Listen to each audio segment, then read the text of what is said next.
Hellowdy and welcome. Cheers, ladies and gents. Hope you're doing well. Hope you got like awesome weekend so far. I do. I'm having fun. It's super warm, super. I'm super sweaty, and yeah, but still happy weekend. I feel my belly very well tonight. Oh, that was. We had like awesome dinner with Eva, so that's super nice.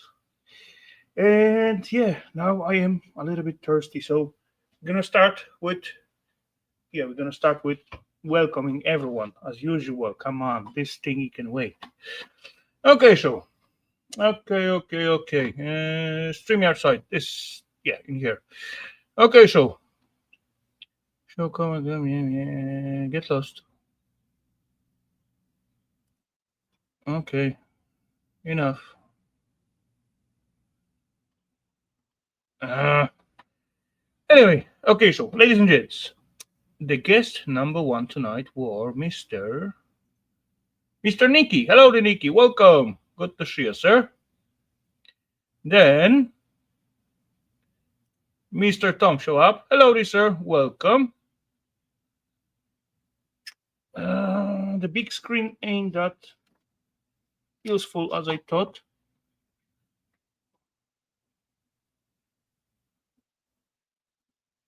Why I cannot get rid of this thingy and this thingy? I don't know. Okay, never mind. Sellers, hello and welcome. Cheers. Good to see you as always. Getting busy. Electronic scrapper. Cheers. Good to see you, sir. Jules, hello, sir. Welcome. And yeah, I'm all the way down. That was fast. Oh well. 6 tips we got out there. Okay. So, ladies and gents, let's start to do something. Let's break some sweat and let's have some fun. So we're gonna start up with a Millennium Zub tonight. Nice and chilled. Oh yeah. Cheers for the good time, for the good stream.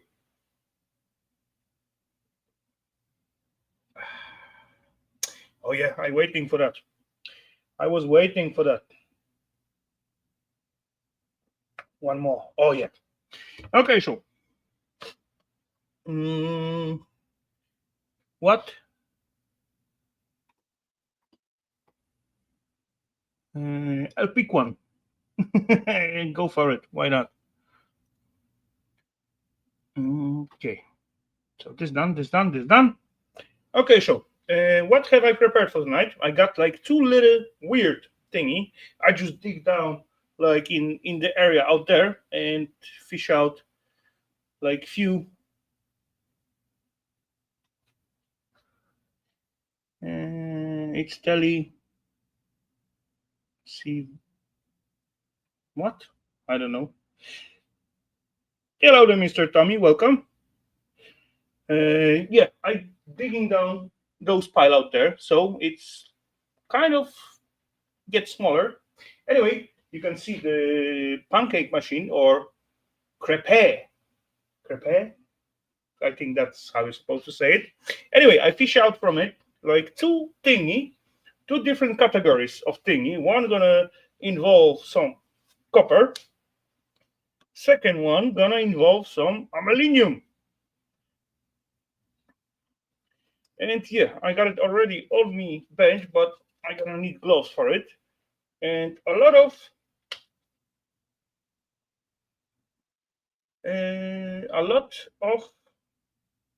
how we call it inventions, because they look like so. Oh yeah, you almost can see it. I placed my camera somewhere else than usual. Yeah, something like that. Okay.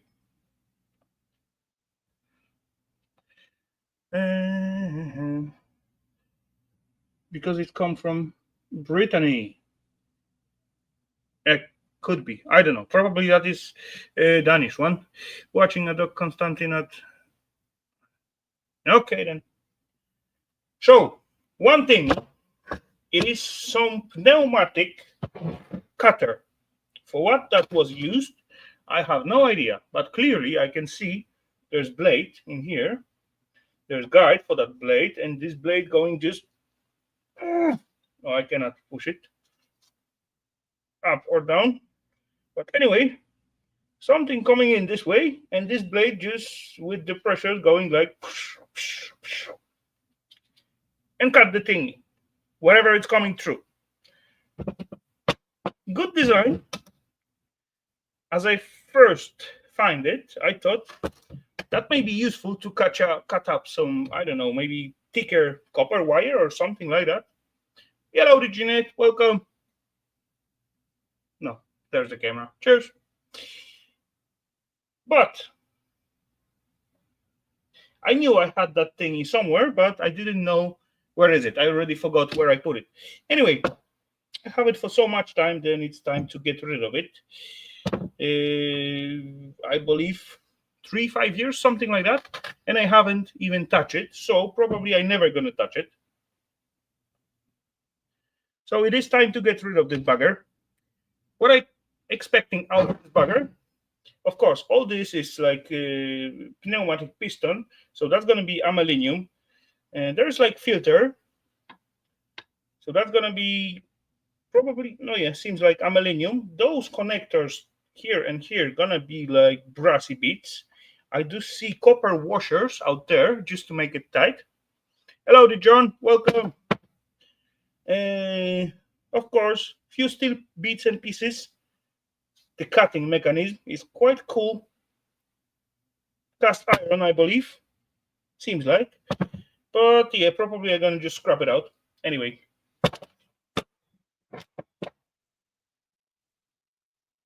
What else I can do with it? Second thingy. For me, it seems like some kind of gate motor, or yeah, little wheel what's running the gate back and forth. Seems like it is stuck. Of course, there's some kind of gear in here, so no, it won't move whatsoever. It's standing there. Are they lubricated for life? Boom. So either they forget to lubricate it, or there is something wrong with the self motor, right? But I do see all the warranty stickers are kind of broken, so someone may be inside this bugger. I don't know. Anyway, electric motor, gear, and wheel. Quite heavy bugger. Yeah, unusual stuff. But yeah, let's see what we're gonna fish out of it. Mr. Scrapping Irish, hello and welcome. Cheers. Okay, so ladies and gents, the call is yours. Which one are we gonna start? Aluminum or copper?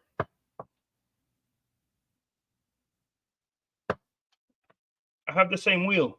Okay. I could give you a spare, but this one is kind of damaged. Seems like, at least. Oh, look, see? There's like a little crack in this area. Can you see? No, you cannot see, and I cannot hold it for so long. No, opposite maybe. There we go. Now you see the crack. Anyway, wheel is made in China. Copper. Okay, so let's go with the copper. I thought you will go with this one, but oh well.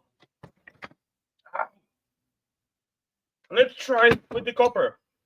So wheel gonna be basically not too interested, but the shaft maybe, or maybe that's gonna be just one little screwy, and this bugger will be free. So let's see. Well, aha! I even got the right key for it, or bit. So let's try to remove the boom. As far I'm guessing that was from some kind of gate thingy. The screwy what holding the wheel supposed to be stainless, right? And it is magnetic. Mech, sweat. Will it comes out? Then let's see.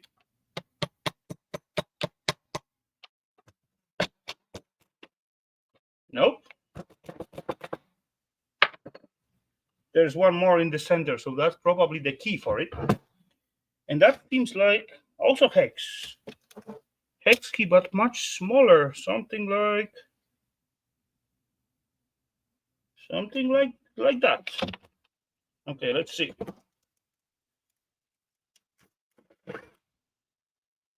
Okay. Will this be stainless? Nope. Wait.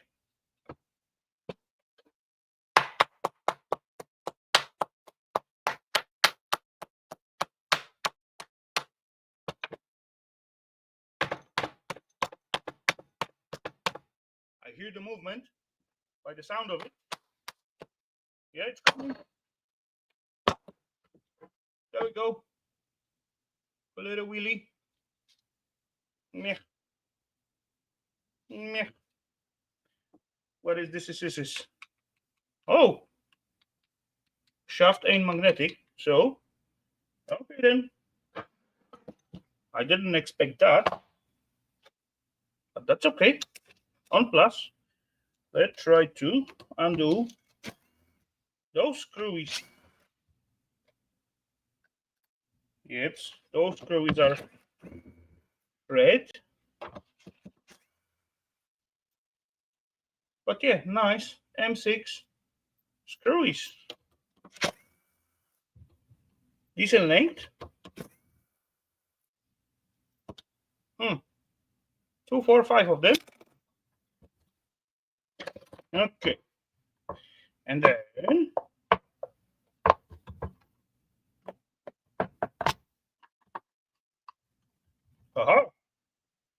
yeah, not just plastic.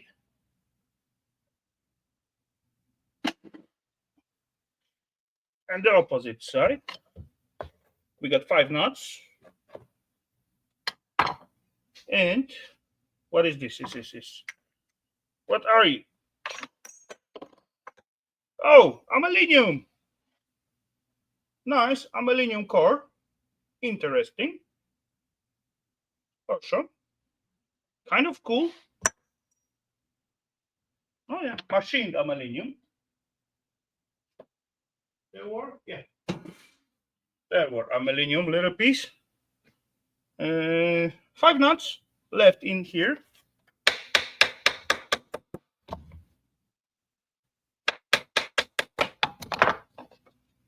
Okay, we gotta do it from the other side. Like so.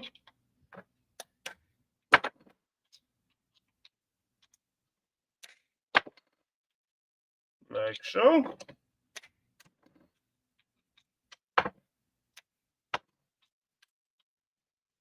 Nice and clean piece of plastic.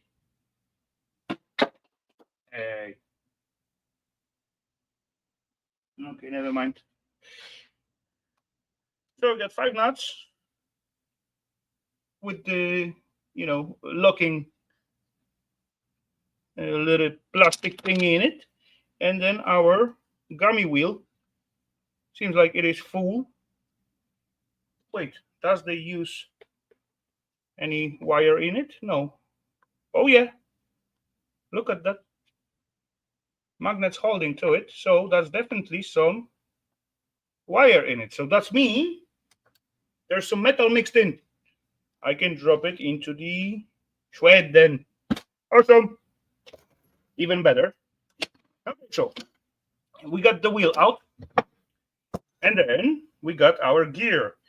Gear seems like made out of aluminum. How are you hold in there? There is like 2 little holes.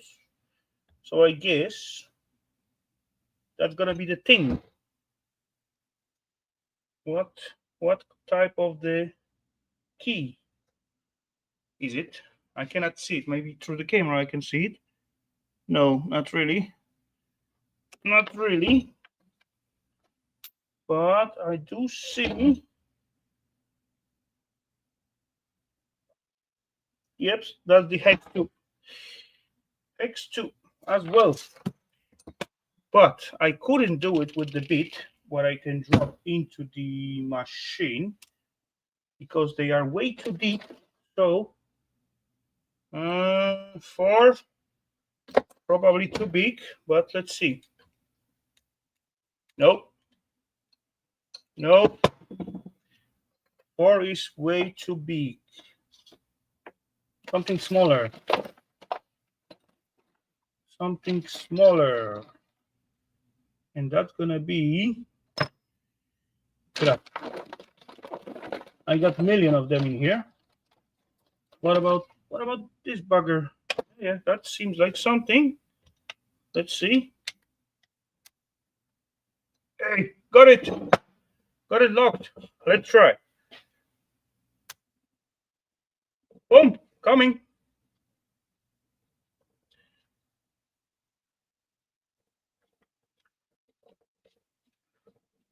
That's coming. Another one. Oh, that was easy. So now we're gonna find out if that like some kind of gear issues or motor, right? Oh, there we go. M4 screwy with the hex head, decent length, of course shred. Number 2, and then not doesn't even need hammer. So, ladies and gents, oh, that's moved freely, and there's like little gear. It ain't seems like lubricated for life. It seems like dry to me, but that's okay. How to take this bugger apart? There's like one circlip. There's the second one, and then all the thingy coming out. And those clips got to be squeezed. And I got one pliers here, what spreading. Second one spreading as well. And we got one more somewhere. What can squeeze? I got this bugger, but that's not gonna work. I got these buggers, maybe? No. Where's the opposite?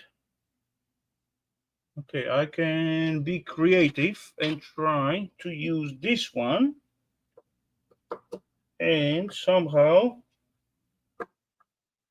squeeze it with something else, like so.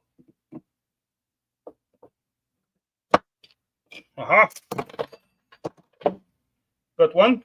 There we go. Wet piece. Second one. Okay, let's try the same system.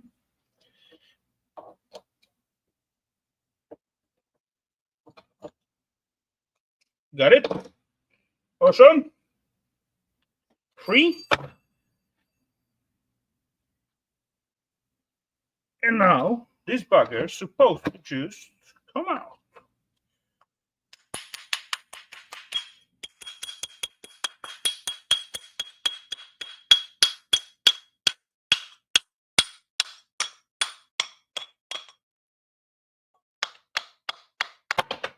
Aha! Noise. Noise. Crap. Almost empty. There's still like little bearing out there with the same circlip. Yeah. But with this one, can I reach it?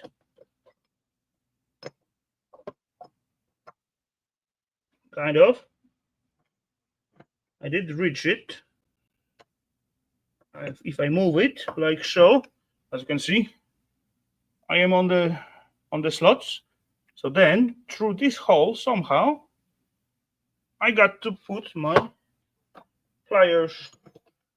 No, I would need like bended pliers, or maybe this one, like so, or maybe I can just push it open like so. Okay, getting there.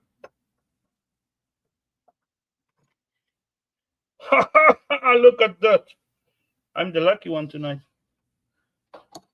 Okay, question is, how I gonna take out this bearing?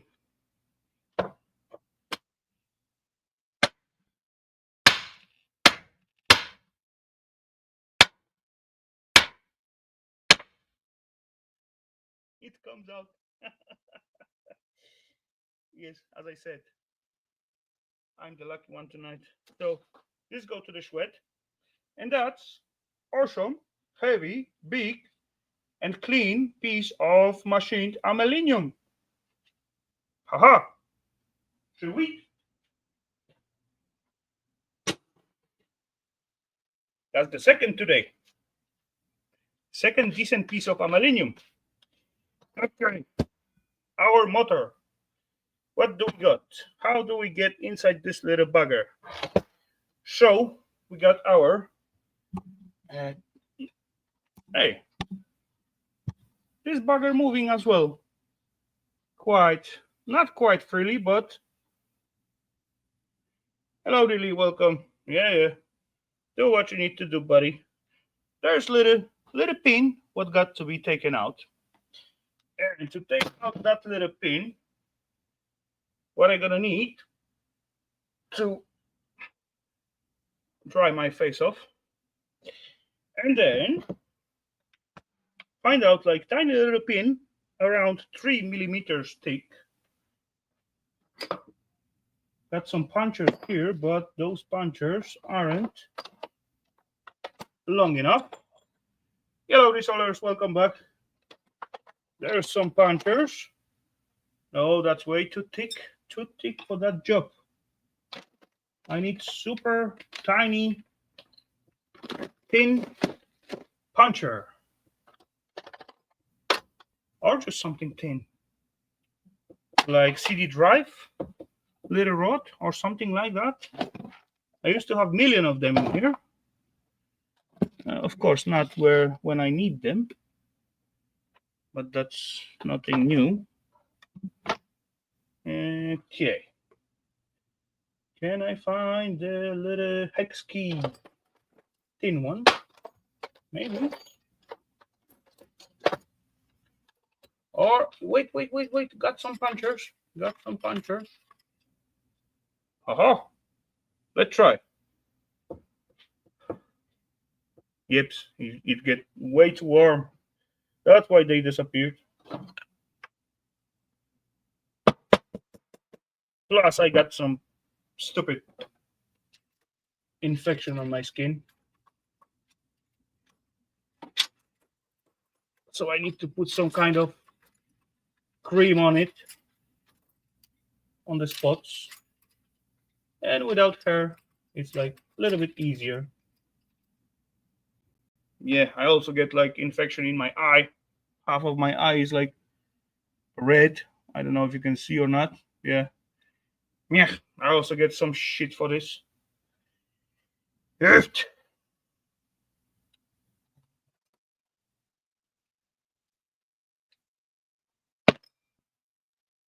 This will be too small, I guess, but I'm gonna give it a try. So, tiny little key, and let's try to gently tap it.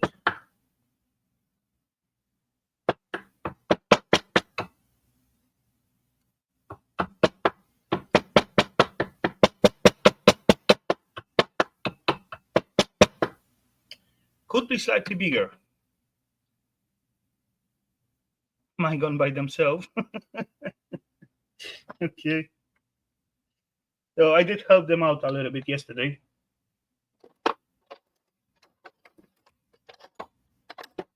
But oh well, anyway, it is super hot, so I don't mind whatsoever. It's fine by me. Tiny puncher. I need tiny puncher. Where do I can find tiny punchers? I used to have the whole set, but oh yeah, that was downstairs. Oh, for crap's sake! Remember last week I looking this set for the unscrewing the stuck screwies. There it is. The whole set. It's laying just right there. Mech. Mech.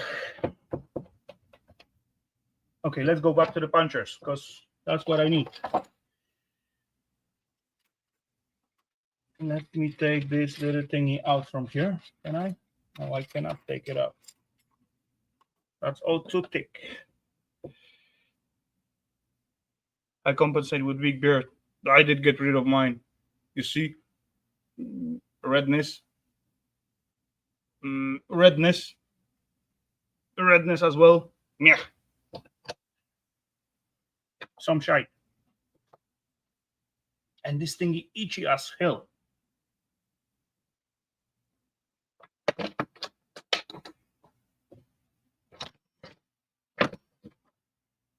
I got to hold myself to not scrape it. Scratch it. Okay, maybe there's more punches in there. No, there's no more punches in there. What about this little boxy?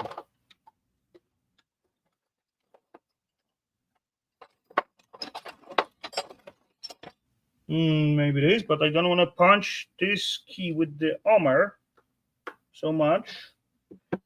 Let's give it a try.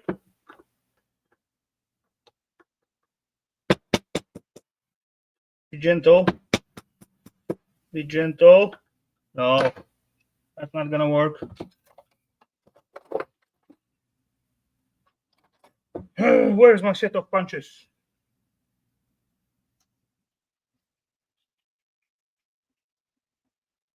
Nothing here, nothing here. What about long beat?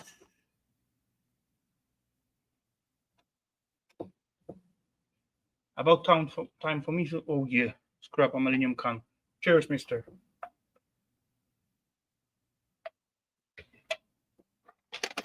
Oh, there's like little boxy with some.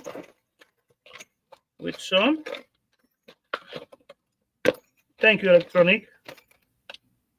If not you, I would aim to look at that side. But wait. This seems like no, maybe. Hey, we got potential fit. So little puncher. Let's actually drop it into the vise, because that's gonna be much easier. Yeah, I got to do it this way. Sorry, you're not gonna see it, or maybe I can do it like that. You may see something, at least. And let's give it a try. Punches to the spot.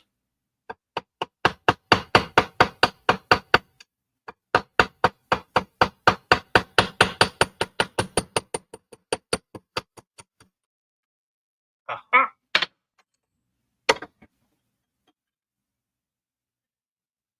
There's the pin, what was in there. And there is MPTTT hole after pin. So now this thing is supposed to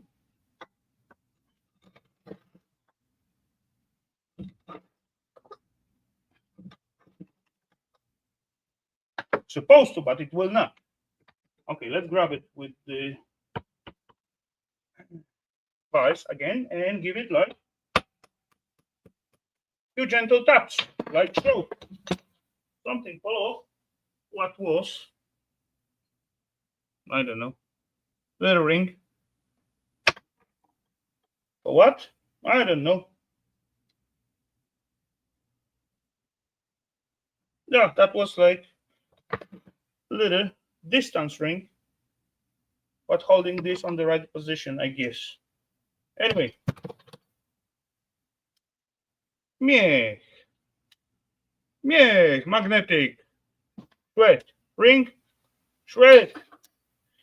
Okie dokie, but now I got like clear way to open this bugger up. So, two Phillips CCs.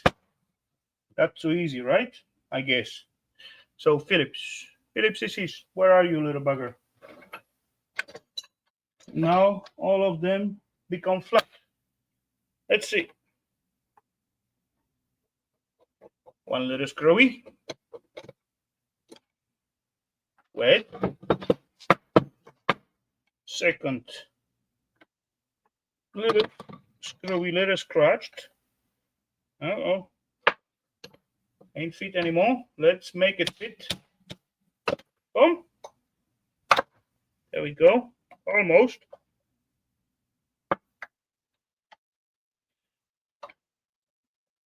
Stop fit again.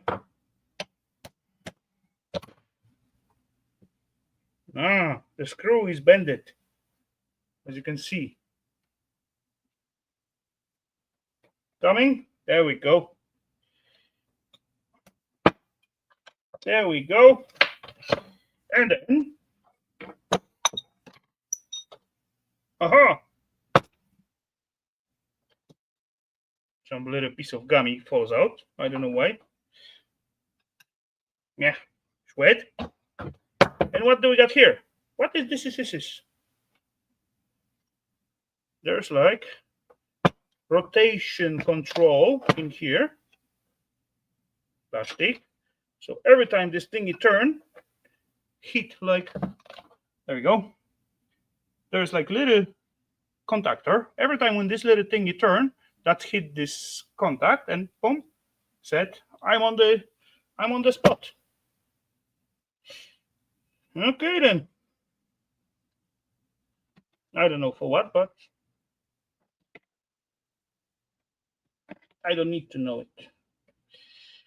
To be honest, I was guessing that was like from the gate, because most of the gate little motors look like so. But is that really gate motors? I don't know. Anyway, I do have chance to have like little silver in there. So two little flat screwies.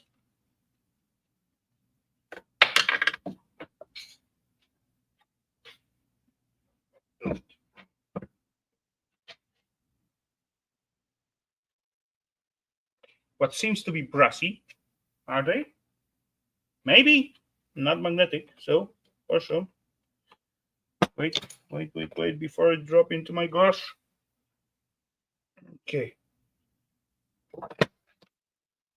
Let's see. One more, a little flatty.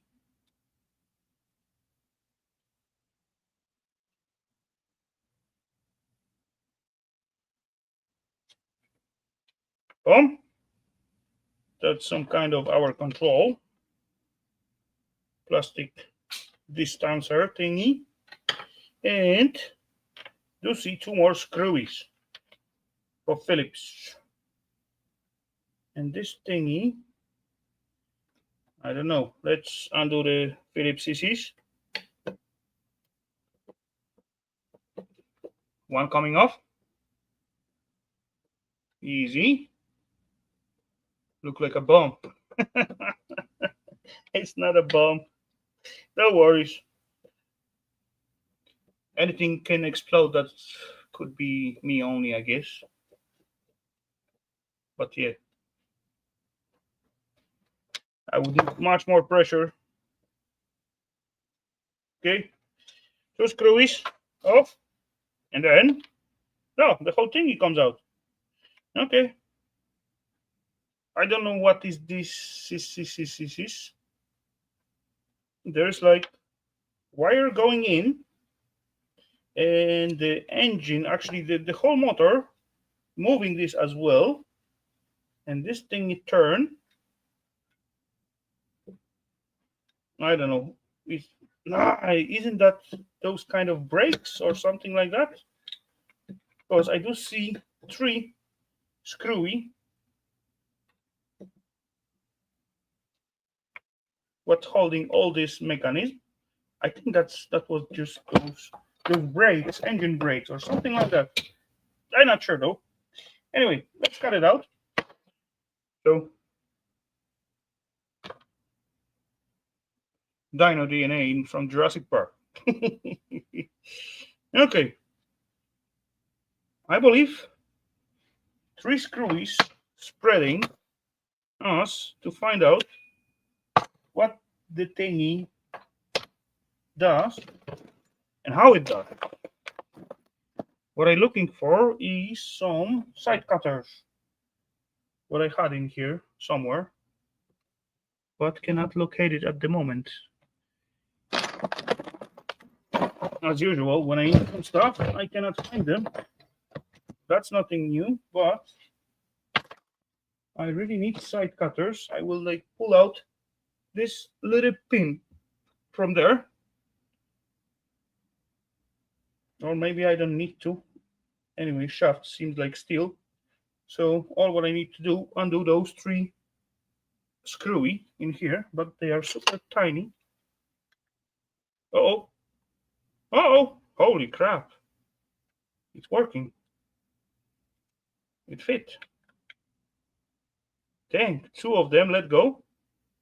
What about the third? Oh, I didn't expect that.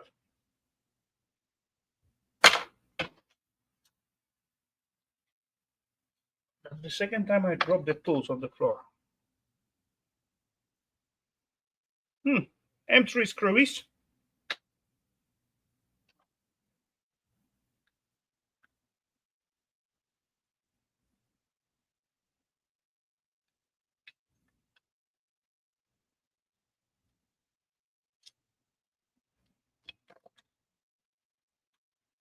Hardened. Okay. Little thingy, piece of metal. Thick. Oh. That piece of plastic. And then another piece of metal. Decent thickness. And then, oh, there's some kind of circlip thingy. Yeah, I got to take this little pin out. And then we're going back to the point where we are. I still need my side cutters.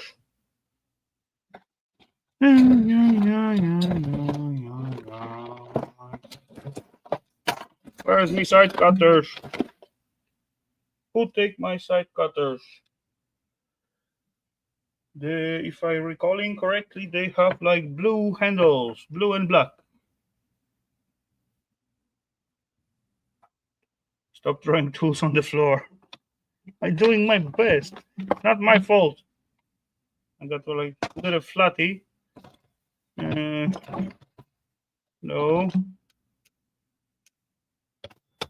Not that. Not that.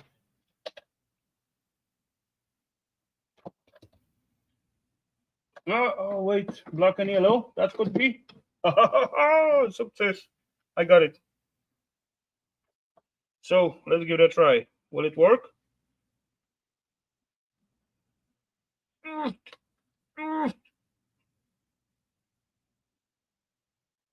Okay. That on. Decent opponent. It won't cooperate.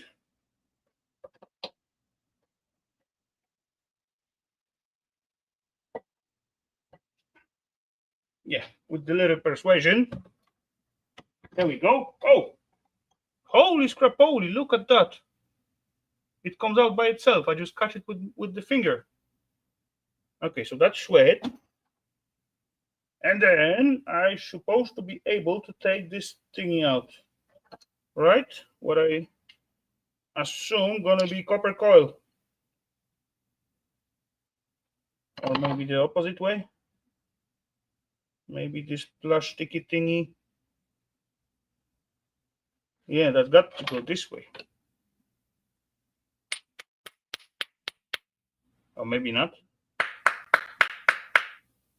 Or maybe not. Which way are you gonna come out?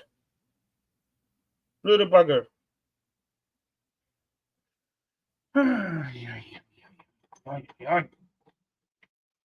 Always something, right? Oh.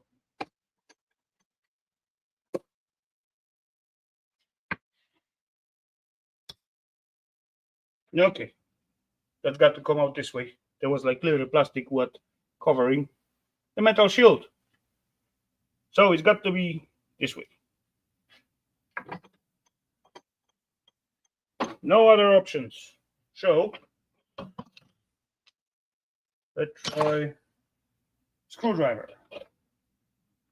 Let's see.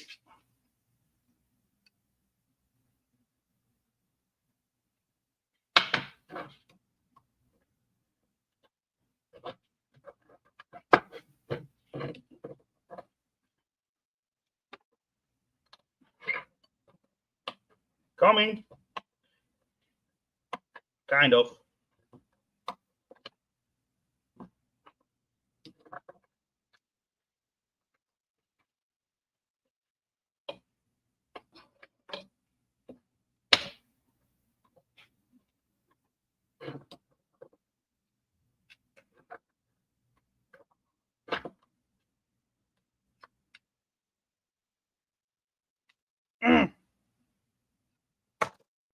Got it. Kind of. Okay. MPTTTT. Piece of sweat. And then I got the coil. Let's see how clean that can get.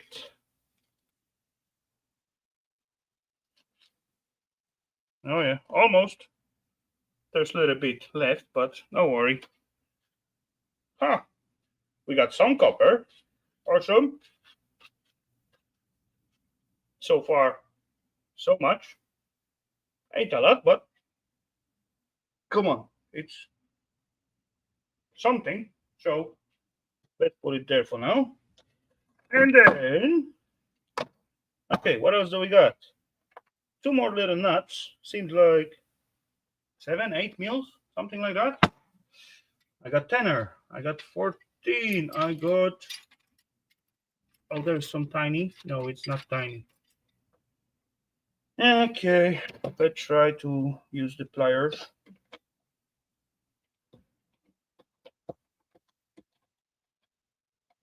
Okay, this one is loose. Awesome. One is loose. Second one. I'm not sure about this one, if I got to undo this one as well. This one seems loose again. There we go. By the look, yes, probably I got to remove it as well.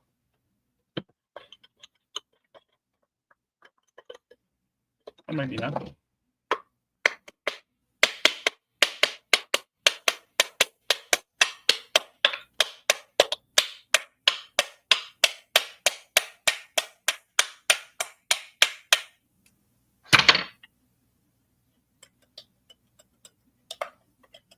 Yep.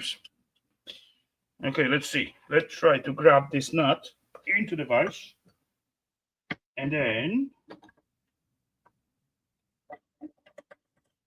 yes, that's the shaft thingy. So I need to grab the shaft with some kind of pipe wrench, something like that. And then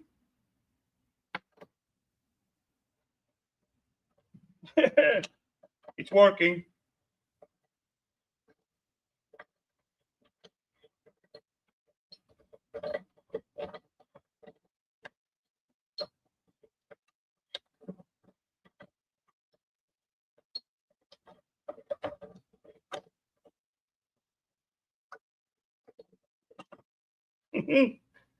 No more nut in here. Awesome. Not end up in here, but it was a weird one because it's got like a little, you can see a little spot for something, plus plenty holes for some kind of locking thingy. Anyway, it's gonna end up in the sweat. And then this bugger supposed to, yeah, open up like so. Oh, one brush is missing.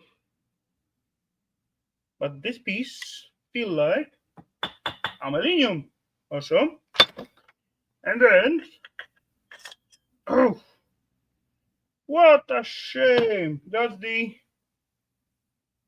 magnets inside instead of coil. Yeah. I'm not satisfied out of this bugger. No, it was working for 24 volts. 1500 RPM. Max work time 30 minutes. Meh. I'm a little bit disappointed. Oh well. Stator worked like with the magnets, but the rotors, it is decent looking. I would like to clean this bugger out because this thing is aluminium.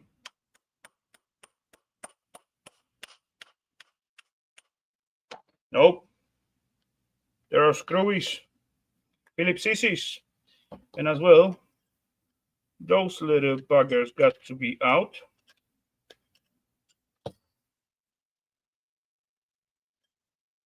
Because they are shred, right? Yes, those are shred.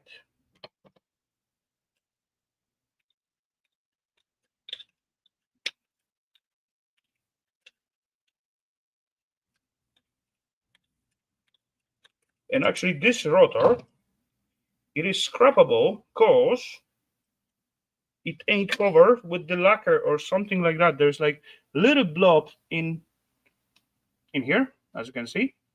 All the rest of the wires are free from whatever glue or something like that. There's one tiny on the other side, but how do I get access to those little Phillips CCs from this side? I cannot really reach them, or maybe if I'm lucky. No, I'm not gonna be that lucky.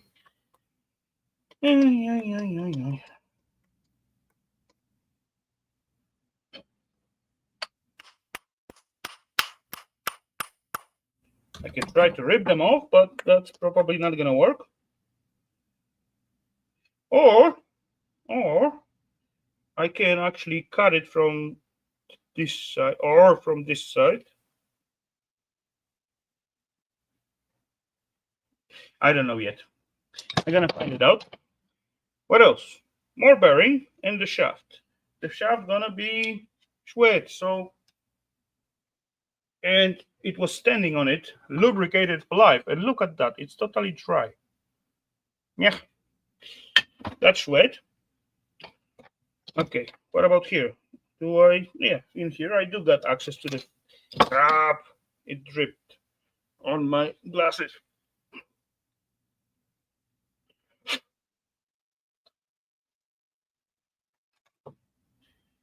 Okay.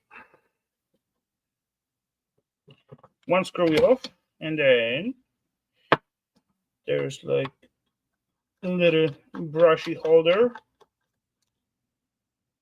So that's gonna be little brassy bits out of it. There we go. There's a little brassy bit. Nice. On the spring, on the little copper wire, plus carbon brush. And yeah, we can just cut this little zip tie here, this little wire here, and this one as well, and then rip off the whole wire. Right. Maybe not.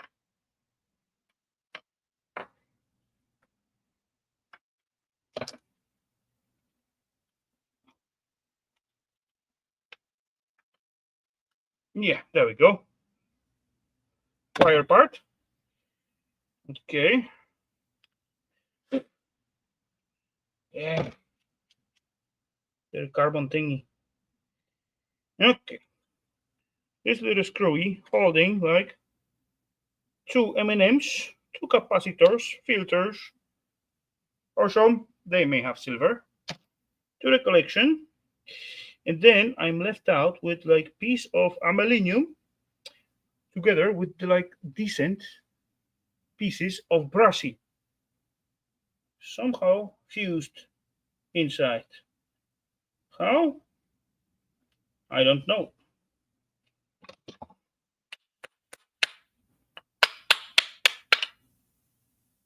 Hey, it's coming out. Okay, so maybe that's the way.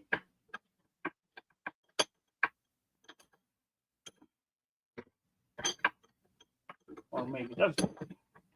Okay, let's grab it like so. And give it like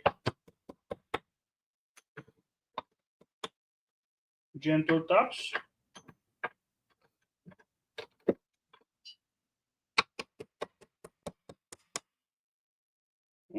Kind of. Kind of. Or just the inside. Yeah, that would be easier, just to go inside. So let's grab it.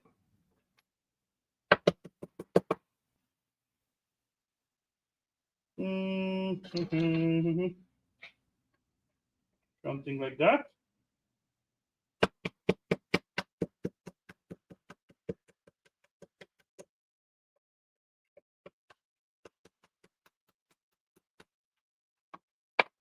Something blocking me. What is? Opposite side of it. Crap.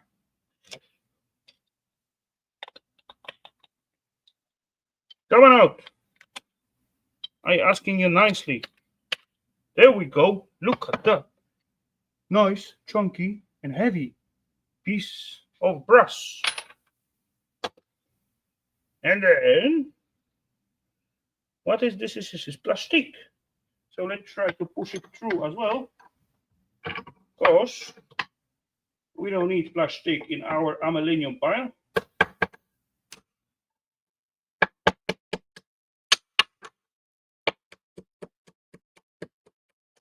There we go. One piece is out. Piece of plastic to the plastic bucket. And there is second piece to clean up with the brassy bit. And the brassy bit, this one's supposed to come out easier because he doesn't got the other one. Oh, yeah, come on.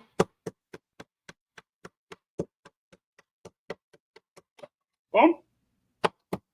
And then the plastic.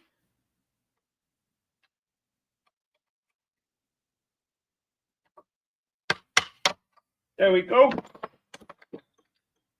Boom. So, brassy bit, plasticky bit, and aluminium bit. They are really thick. Haven't seen such a thick brush holder in a long time. Okay, what else? Oh, there's some gummy thingy. Oh, that's what was inside earlier. Anyway, now, nice and clean piece of cast aluminium. Yeah, it sounds like cast aluminium, right? I bet cast aluminium bucket. Oh, in here. Hoofed. Hoofed. Okay, so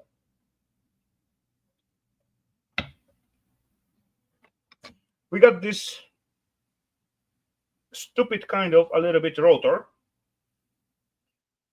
because I got no access for this four screwy right there. So I cannot take this piece out. In here I got like blob of plastic. Commutator seems like nice and thick copper pieces. We can test it out. How to deal with this bugger? I can use brute force and ignorance, but I do not think that's gonna be like the good way. I do not think so, but this bugger may be a little bit too small. This may be a little bit overkill, but let's give it a try.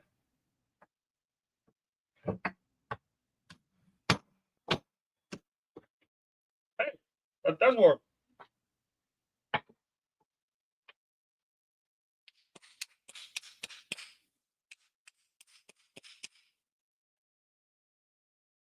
Yeah, but as I thought, I did smash the end of it. So it does work, but not as good as I wanted to.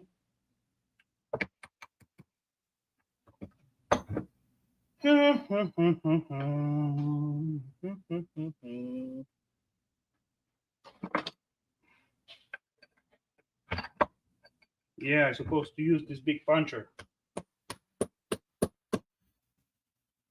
Probably now. No, it's not gonna work. But let's give it a try. It does.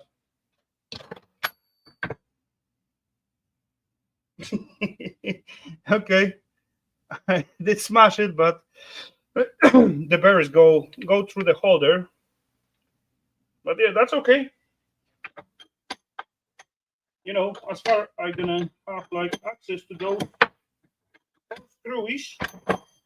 Hey, what are you think you're doing? What's happened here? Why you are not straight?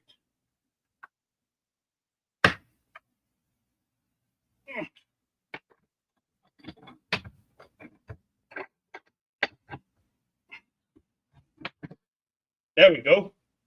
So I got the rotor out. So that's positive. Second positive thingy, I got access to those four screwies. So that's giving me there it is. Yeah, one screw comes off. Second screw coming off. Third one coming off. Okay. Dang, all of them cooperate with no problemo. One last. Let's see. Let's see. Oh, no pressure whatsoever. It's coming off. Sweet. So, first screwy, and then a little piece of sweat. And in this case, it is machined aluminum. Awesome.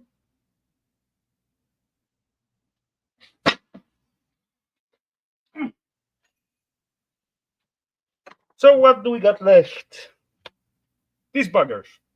These buggers are supposed to be easy, and as I said earlier, there is no lacquer whatsoever on the coil. So there's like little blob right there, and little blob on the other side.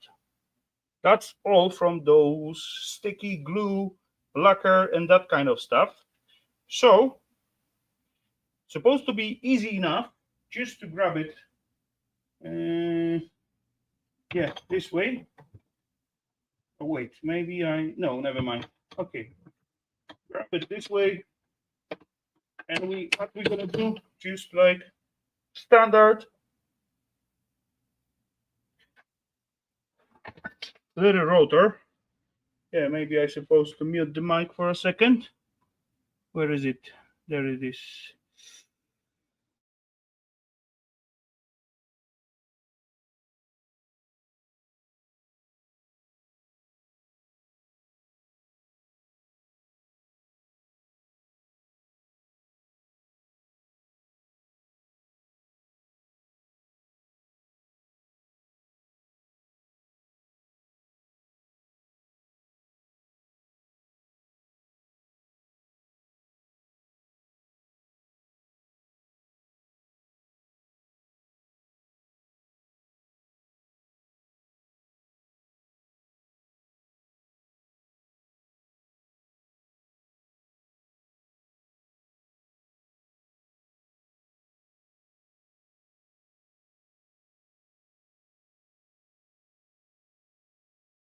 Boom, we got it. Super easy, super simple, right?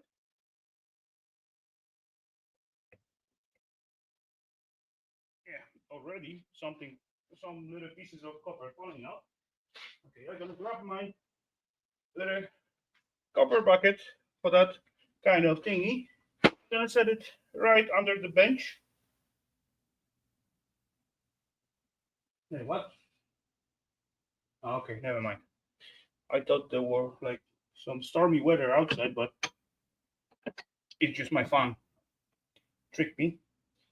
Then we're gonna flip it, some pieces falling out because I did cut them out, like so. So these buggers are free to go. That's what I put this bucket right there. Boom. Uh-oh. I did a bad job at some point. See? I haven't cut it too close enough to the core. But oh well, I will give it a try anyway. So let's grab it here. And simple, try to. Oh, really? Oh, really? No. Oh, this thing you say it ain't wanna cooperate. That's my little persuasion tool. And I need like little flatty. Okay, let's try with this one.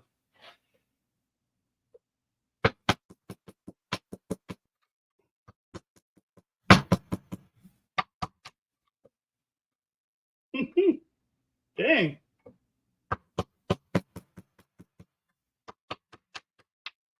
I didn't think that little bugger gonna put so much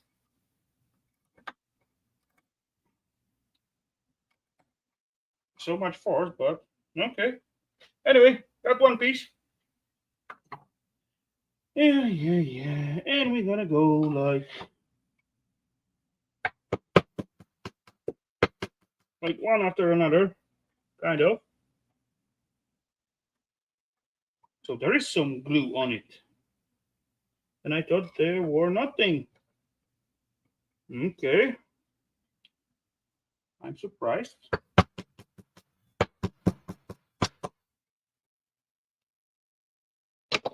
There's gonna be a little play.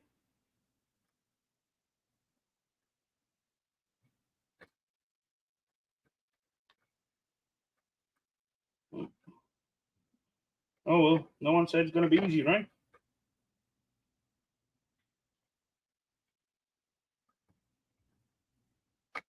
Let's see. Nope.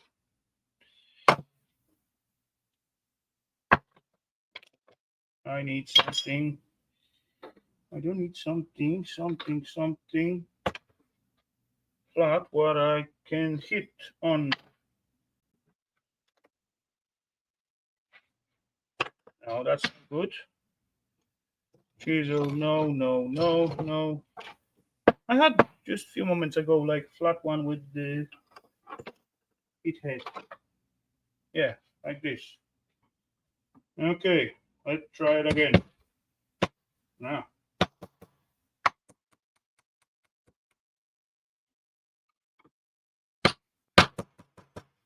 So this bugger is gonna be more problematic than I thought. Oh well.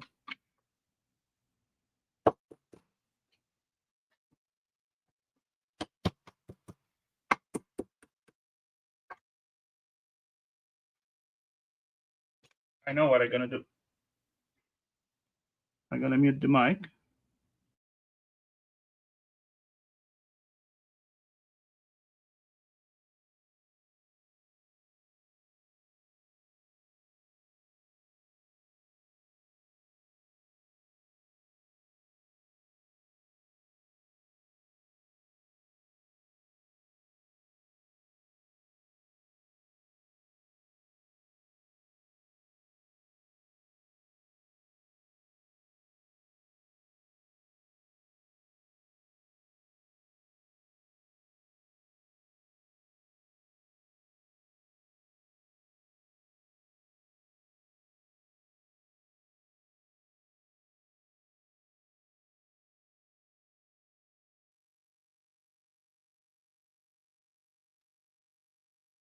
and do the same thing on the other side.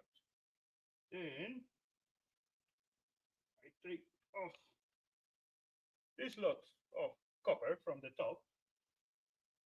Ah, I didn't cut it close enough as well, but much less than on the other side.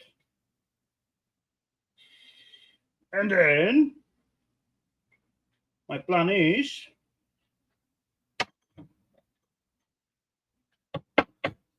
yes, I did fuck it up a little bit, but oh well. The one who does nothing doesn't make mistakes.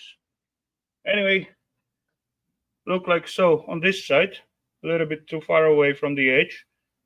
Look like so from this side. There's like a little spot where it's too far from the edge, and it's not that bad because I can bend it out. And all what I want to do, just make them kind of loose. Yeah, let's grab it on the vise. And then, like, oofed. I would need like a little puncher again. Puncher, like size-wise, like something thicker than that, but thinner than that. And that's gonna be maybe this thingy. Oh, let's give it a try.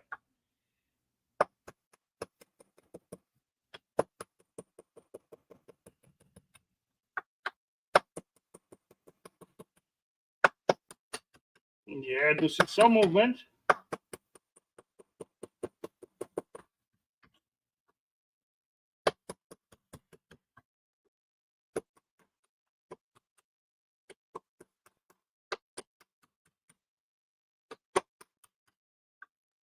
Not as much as I like to, though.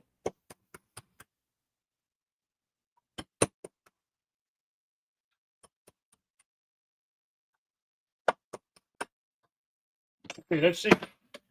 What do we got on the other side? Oh, yeah. Something moved. Side cutters. There. Let's see. Aha. One piece come out. Witam pana serdecznie, Mr. Gaffa. Welcome. Hellowdy, border fart.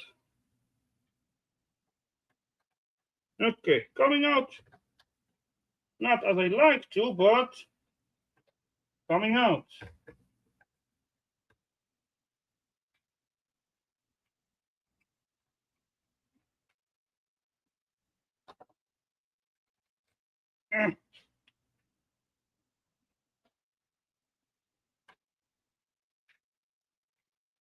No, yeah, that was good idea with those bucket under. Everything what coming, actually 90% of it, what's falling out by itself, it end up in the bucket anyway. So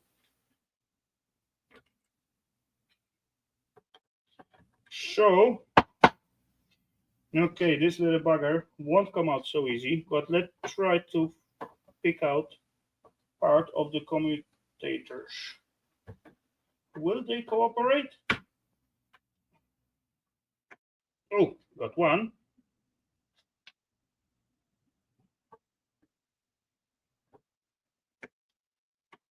Ah, they are coming. Okay, awesome. Didn't expect that.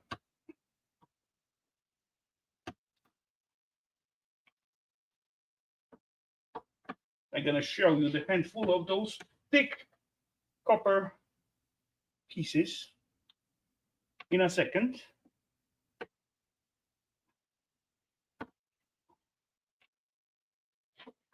They're gonna, in this case, they're gonna be a little bit dirty, but hey, come on, who cares? It is copper.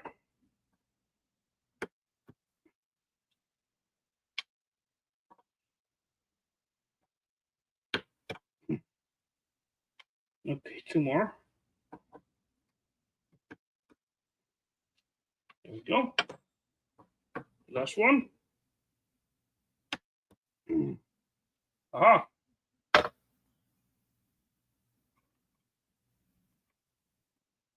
Still a bit dirty, but hey, look at that. Nice handful of copper. Heavy, I can feel the weight. Okay, so what to do with this bugger then? Yeah, I'm gonna probably just at some point sit and play around with it, just like show and try to grab whatever I can and just pull it. Use like a little tiny screwdriver, try to unglue them from the rest because I thought that there was no glue whatsoever, but there was something. And as well, I fucked up a little bit with the cutting. I got a little bit too far from the edge. But yeah, with little maneuvering, just like show. Oh yeah, there we go. Now I can have another few of them, like show.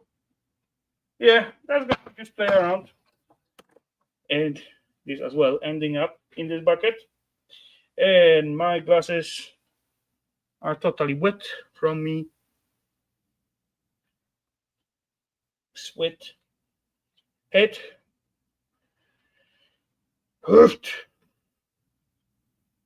I need to cool down a little bit. What time wise we got? Oh, we got really decent time. Just need to dry this lens a little bit so I can see something. Oh, I'm not gonna see anything by that through that. Oh yeah, maybe now a little bit. Yeah, let's say so. Okay, so ladies and gents, let me move my butt and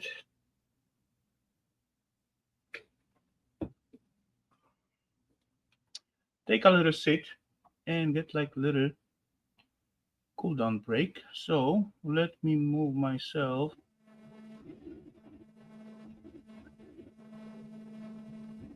there in a second.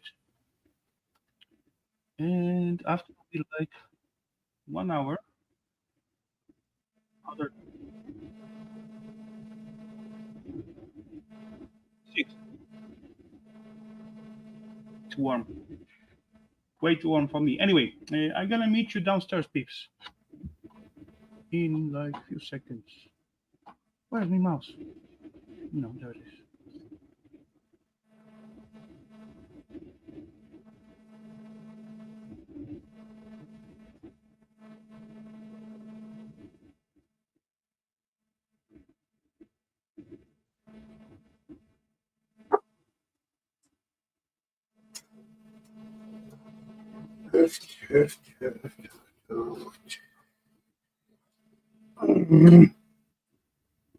Oh yeah, and here's just only 25, so 1 degree less with thunderstorm. Oh yeah, coming. Oh, well, okay, so wait. You're on.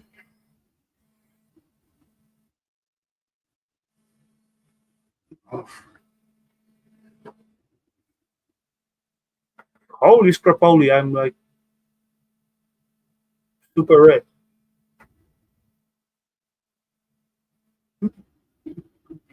Side Salim. Hello and welcome. Cheers. What is that thingy? Fine. Okay, so fast. Okay. Anyway, ladies and gents, I'm gonna drop the link into the chat if someone feel like jumping in. So feel free to do it. If not, that's okay as well. Yeah, how I gonna do it? This thingy, boom,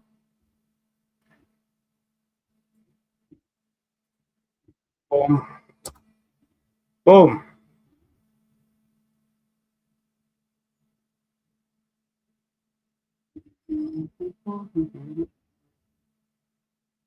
And then welcome to Rafal's Fantasyland. Yeah, a lot of this is just fantasy and just playing around. Yeah, everyone deserves to have fun, right? And I'm having fun with it. So, okay, so settled? No, I would, if I start the audio, would be good. Okay, so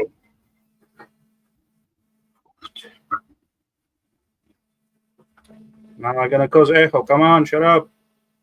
There we go. Okay, so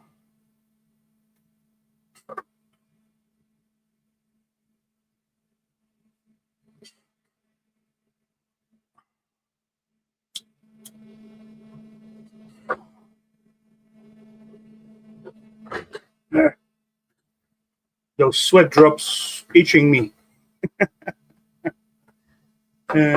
giggling me as well. That's what I want to say. Okay, what's here? Oh, Jeanette is going on. Go live. Okay.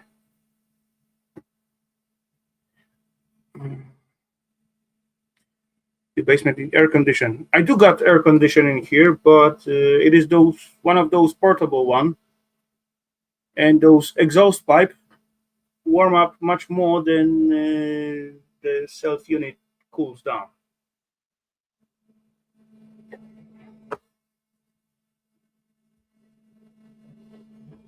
What happened to my shirt?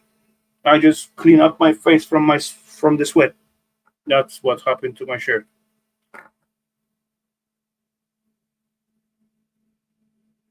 Now I got no hair, so no sweat standing or being locked out there. Everything just going down straight on my face and eyes. That's why.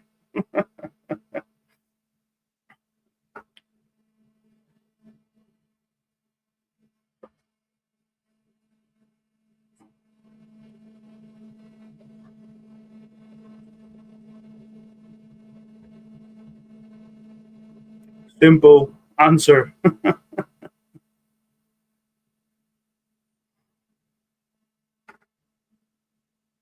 Holy crap, holy taters to roast.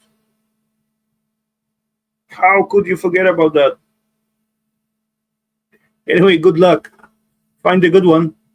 Find the new one. They are already on the market. The fresh one. Oh, I like the fresh one. With dill on top and the butter. Yum, yum, yum. Put your hair back on. No, it ain't gonna happen. But no worry, few weeks and they will be back. Oh, I got like a little napkin.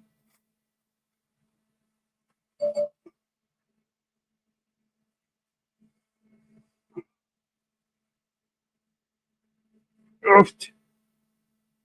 Wet.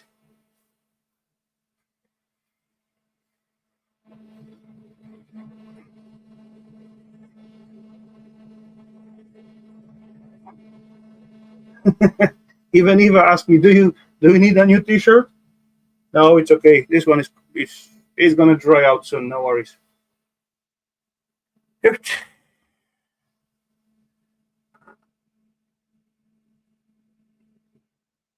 Yeah, get welding mask, loafer.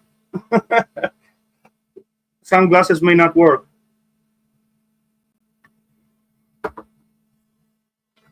Hey, I can do it better.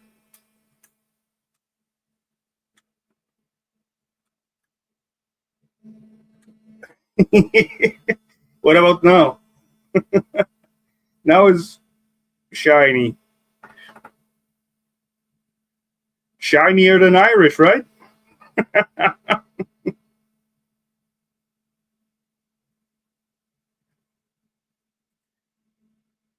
Okay, don't worry. Whenever you have time, whenever you feel like, buddy, you can stop by. Some shite going under my watch. Yeah, that's way too bright, even for me.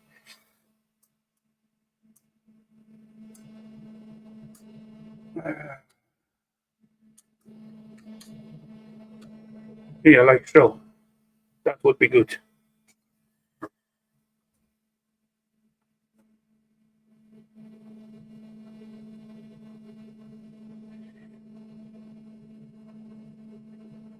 Talking about potatoes. Taters are good. I like taters.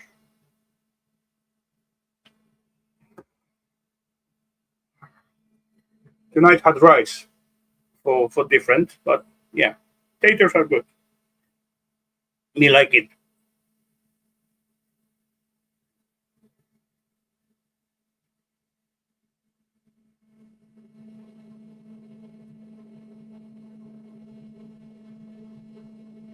Mm, few days ago we got some. Okie dokie, Solers. Good luck with the tater hunting. A few days ago, we got like three different kinds. We got like fries, we got like fried slices of taters, and then we got what else? Mashed. Definitely, we got mashed and just cooked. Yeah, taters is like awesome. You can make like so many different. You can make them in so many different ways. Then yeah, you never get tired of it.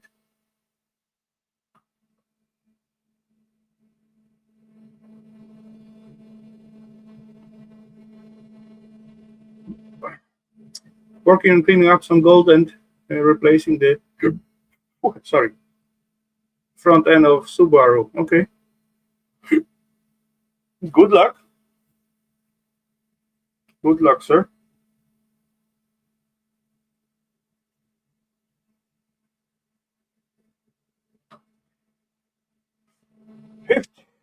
As I think about it, that was just one tiny engine, and it make me so wet.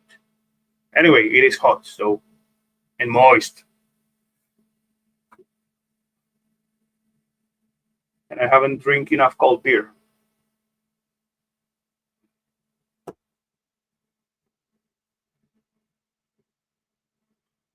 This one is gets like warm already. Sometimes I like those small cans because they are finished before they get warm.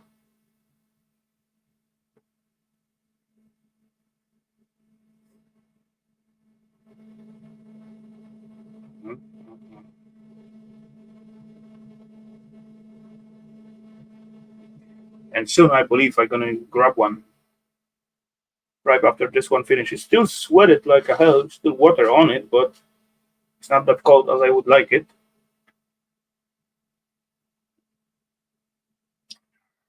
But it's still good beer.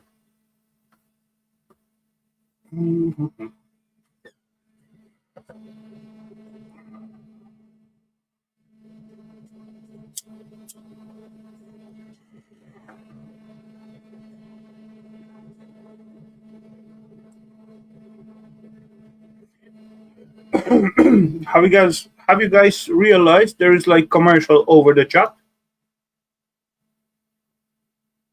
That's something new what YouTube come out with.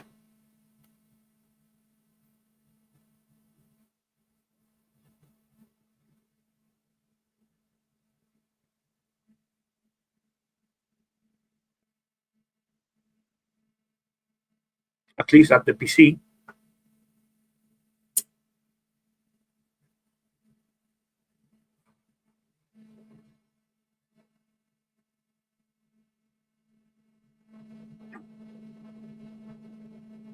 What about beer? What about beer? It's not cold enough.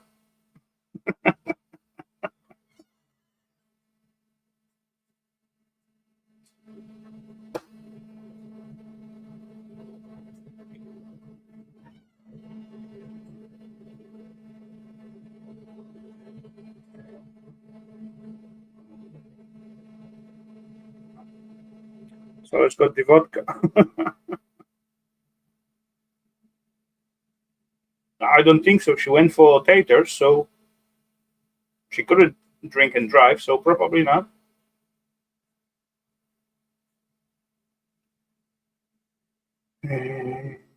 And yeah, vodka got to be cold as well. I like cold vodka. Cold vodka is good. Nice.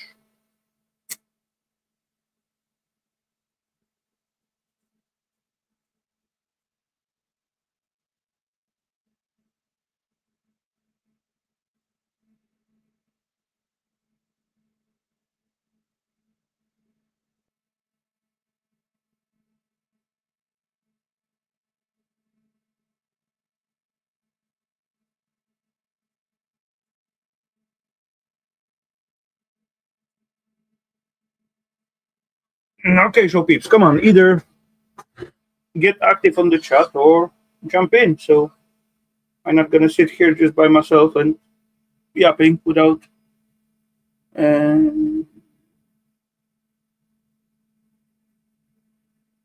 Move to Germany. They drink it room temperature, 100% beer. Mm, mm, mm. I would say even at the room temperature, Polish beer is much better than German one. But the best is chilled. Even like lower quality beer, when it's chilled, it tastes 100 times better. But yeah, with Polish one, you can go like room temp. Got few of them right there. One, two, three packs. Hello, Ralph. Cheers.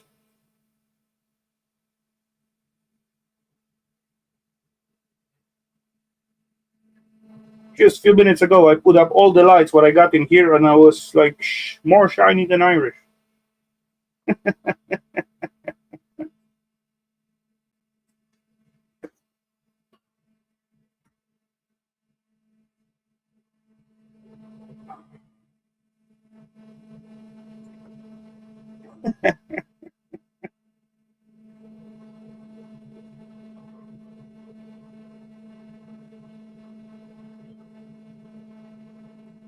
Good one. Uh,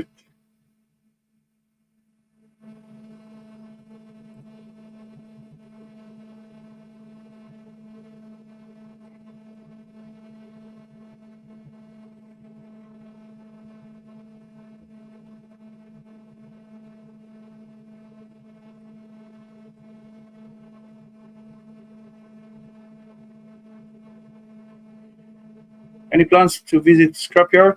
Yeah, definitely. Been there like twice last time, but haven't find anything interesting. Also got plans to visit the yard because I got plenty stuff to get rid of. But yeah, either no time or no feeling like doing it.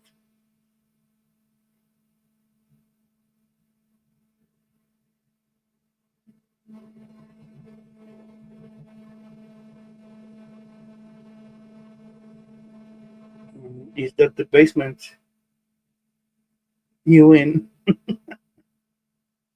If you say so.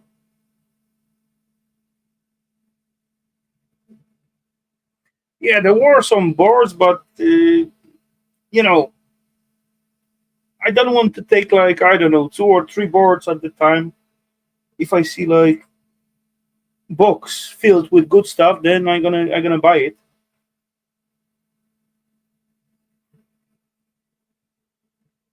These scrapyard aren't that specified in electronics. What I used to go, and they just drop everything into one box. Whatever circuitry, everything goes to one box.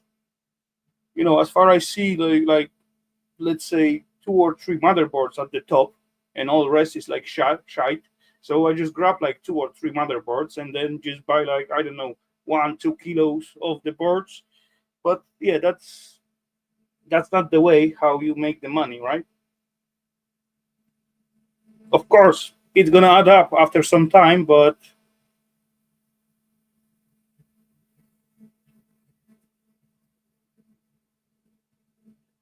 yeah. Hmm. He always seemed like fine. No, yeah, some really cool boards. What's the other room? The other room? You mean this spot? That is the upper bench. That's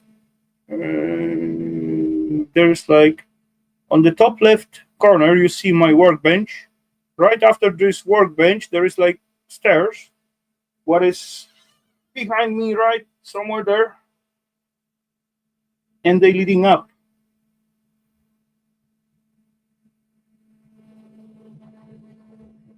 And yeah, that's another garage room. I got like car on right behind this chair. There's like car laying on the side, and to the left of it there is like my milling machine and my lathe machine, metal lathe, big old bugger.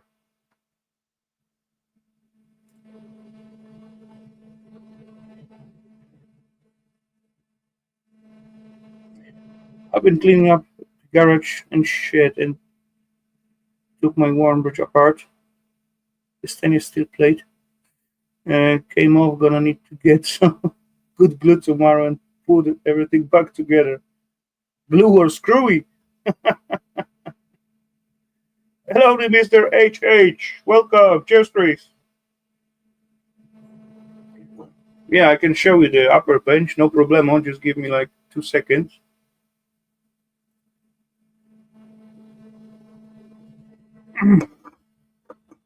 Anyway, I gotta go after beer, so I see you up there.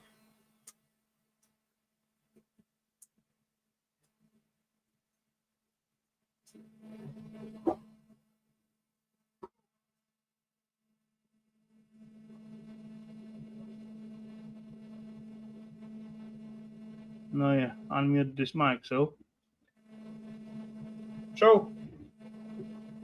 Camera, come on. That's the upper bench setup, big TV, screen, and the new old PC. I did like some time ago. Look at that. Anyway, I just put some good stuff in it, even though the cover or case it is ancient, but I'm fucked up with one caddy for extra hard drive because I cannot put this plastic. Oh yeah, like so. It's supposed to be like this. It's standing in the way with one socket of the motherboard, so I got to get rid of this bugger. But yeah, one day I'm gonna do it. It does working anyway already, so it's good. And yeah, that was the point. So it's gonna look like an old little piece of shite, and inside it's like I don't even know what is inside already. I forgot. Oh, my TV gonna shut down. Do not shut down. I need to push some buttons. There we go. Okay. Sorry, on speakerphone had them on. Okie dokie, no problemo. Last time I cleaned up my Sony collection. Look, PS3 Fat, PS3 Slim, PS2, PS2 White Edition, PS2 Fat. And there's like PS1 in this buggy. Yeah, oh.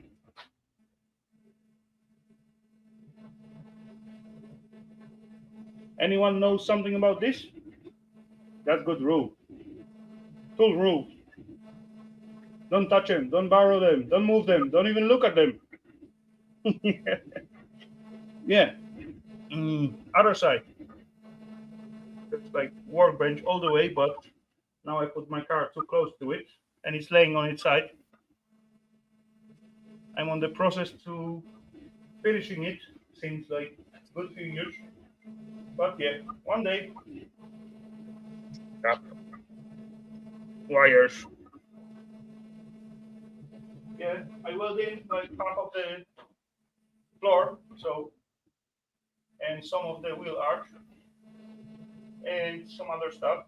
But yeah, half is missing. It will be that one way. And yeah, milling machine up there, as you can see. And behind it, I don't know, can you see it? There's lathe machine, a big one, really big one. About 1.5, yeah, 100 millimeters of workspace. So 1.5 meter. It's an oldie from like 1919 or something like that.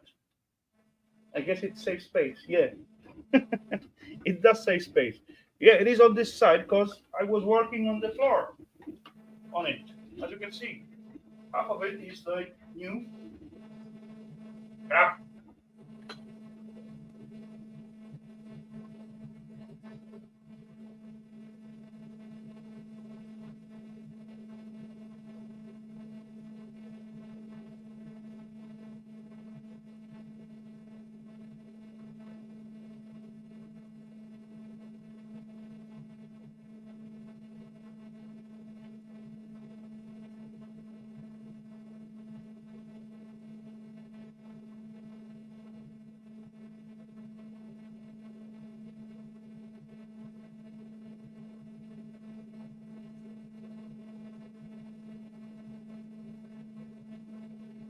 oh, it's going.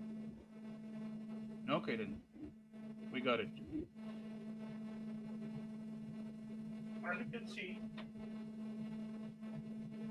I'm working on the floor of it. There's like a part right there. It's cut it away.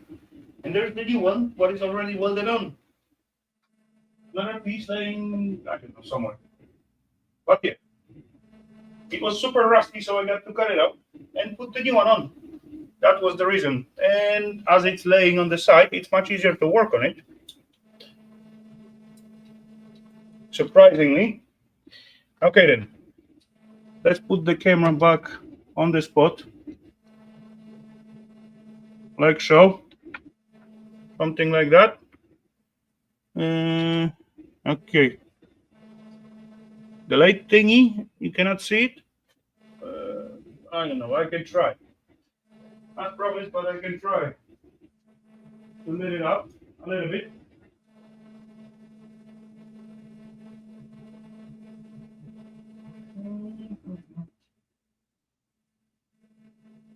Thingy.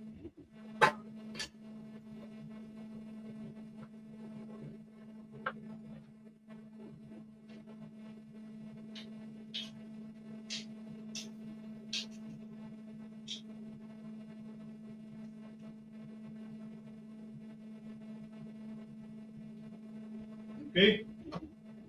No luck. Yellow line. Oh yes, there's the yellow line.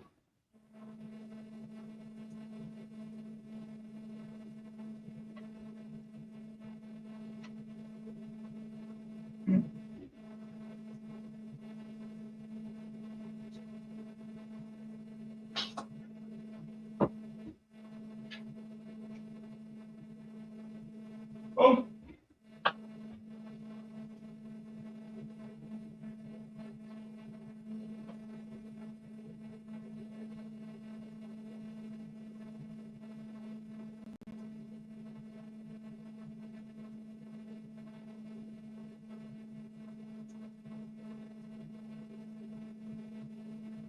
Okay, I don't know if that's visible. Or, wait, let me get rid of this thingy. There we go. Oh, there's milling and there is lathe. Kind of visible. Barely. Cheap viewers, no thanks. Don't need cheap viewers.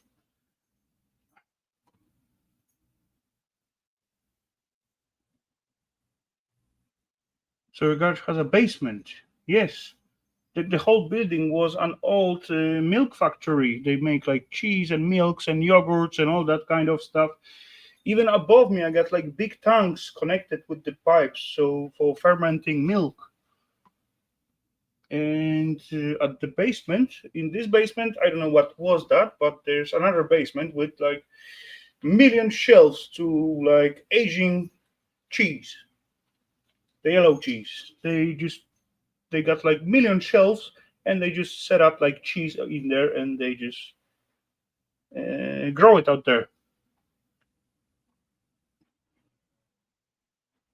Yeah, this building become like they made it like in 1920s, and that was big milk factory. Okay, then let me move my butt back into the cave and have another cold beer because I still hasn't cooled down.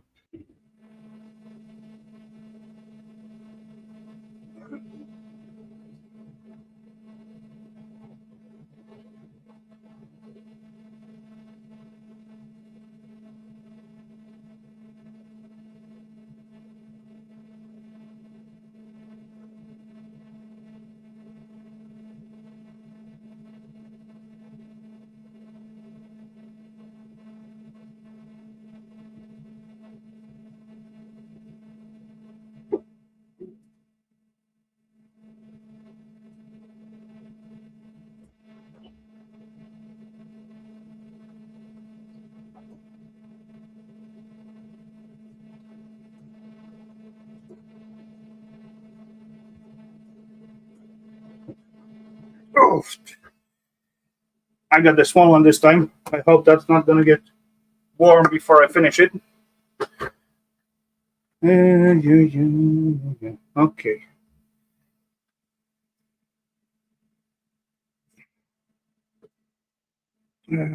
So the garage has, oh yeah, a pretty nice place.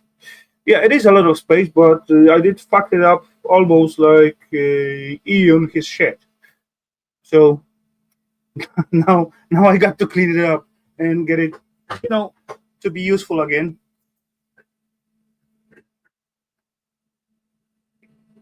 Yeah, I filled it up really a lot at some point. Now it's getting better. It's getting like emptier.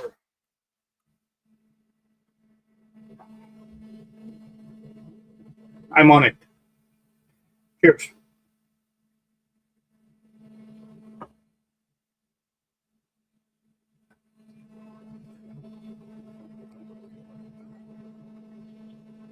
I'm not gonna wait till my retirement to clean it up.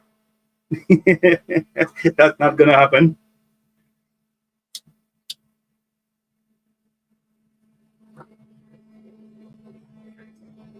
And actually, those two spots not only what I using. There's like three more spaces.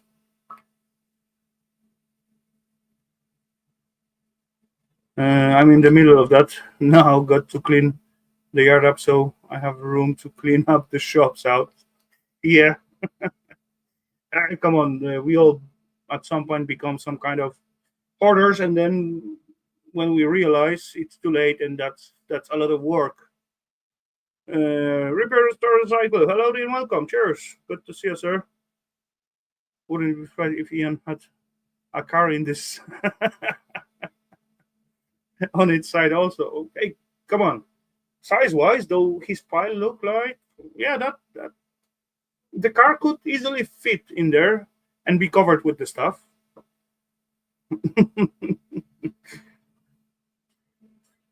Mine was covered as well at some point. Was built over like with other stuff aside and all over it, and yeah.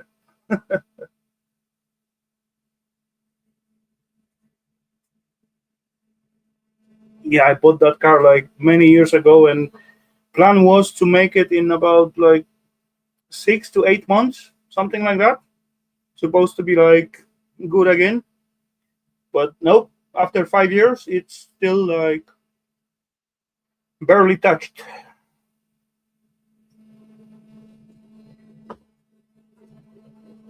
5.8 gram of gold, cleaned and dried. Also for today. Not bad whatsoever. Well done, buddy. Well done, sir.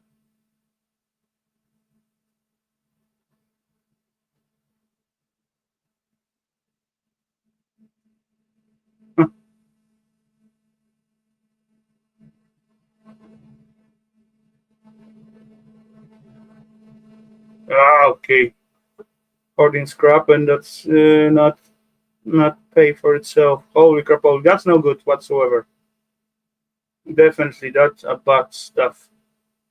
Even though I do hoarding some shred, but yeah, I'm different situation. I got like 10 minutes drive to closest scrapyard. That's why I got myself like two bigger traileys just for the shred.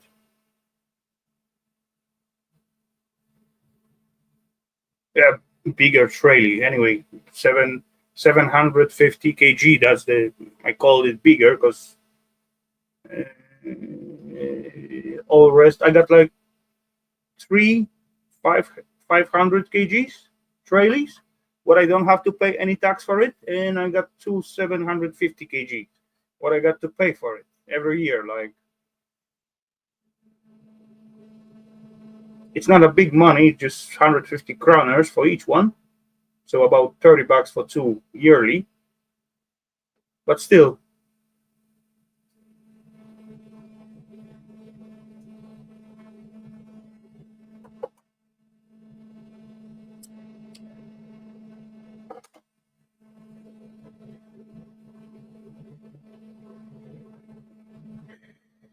I don't see shred price going up anytime soon. I don't know, but depend on what kind of shred you got. If it's like shred, super thin and dirty and that kind of stuff, that's always gonna be like super cheap. If you got like let's say bulk of let's say heating installation, radiators and that kind of stuff, if you ask scrapyard, they're gonna give you a little bit better price because basically it's like thicker material or cleaner and much more steel than the rust in it. In most cases, at least.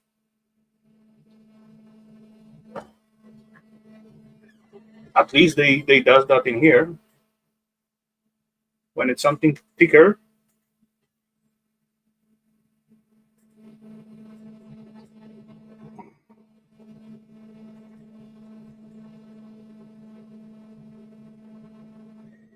everything over 5 cents a pound, so 10 cents a kilo, it's good in my book. Just extra.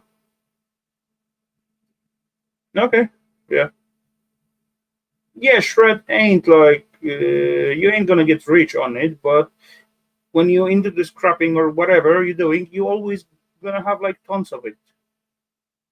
Sometimes thinner, sometimes thicker, but there will be shred always. If you're going, let's say, for the copper, look at the transformer or electric motors. You're gonna have like let's say 30% of copper, and all the rest of it gonna be just shred steel.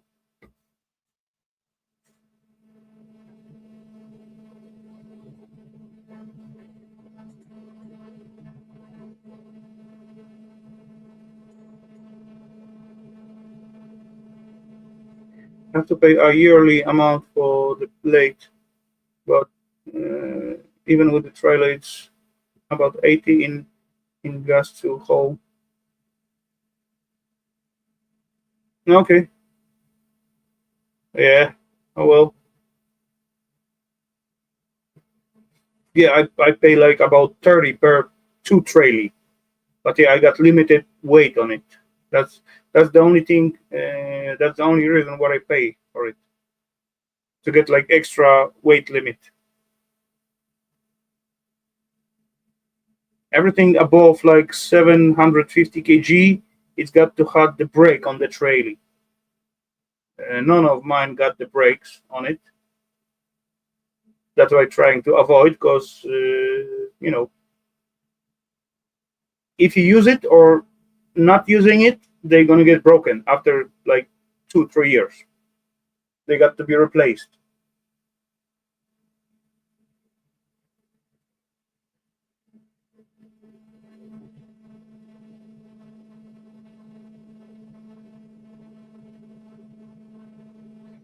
My problem is the work during the weekend. That's the time. Oh yeah, I got that with one scrapyard. They only like open during the week time. But yeah, I got like we used to call it like flexi work hours. So whenever I need to, I can take let's say half hour off during the day and just go to the scrapyard, and then just take that half hour later on. That's the thingy what I have.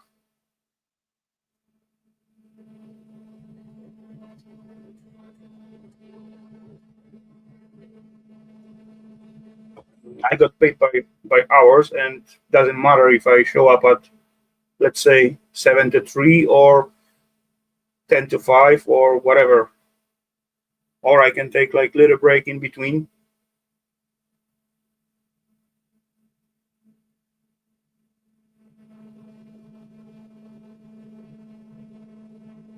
If I gotta do something or I don't know, whatever.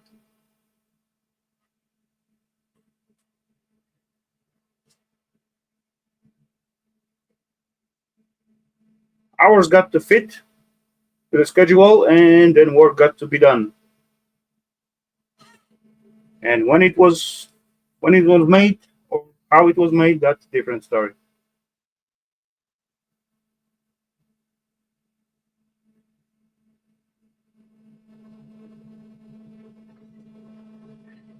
Camper trailers. Okay.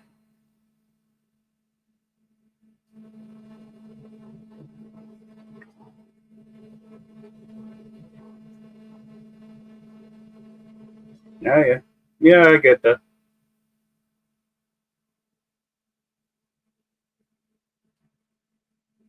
It also depend of like uh, depend where I work.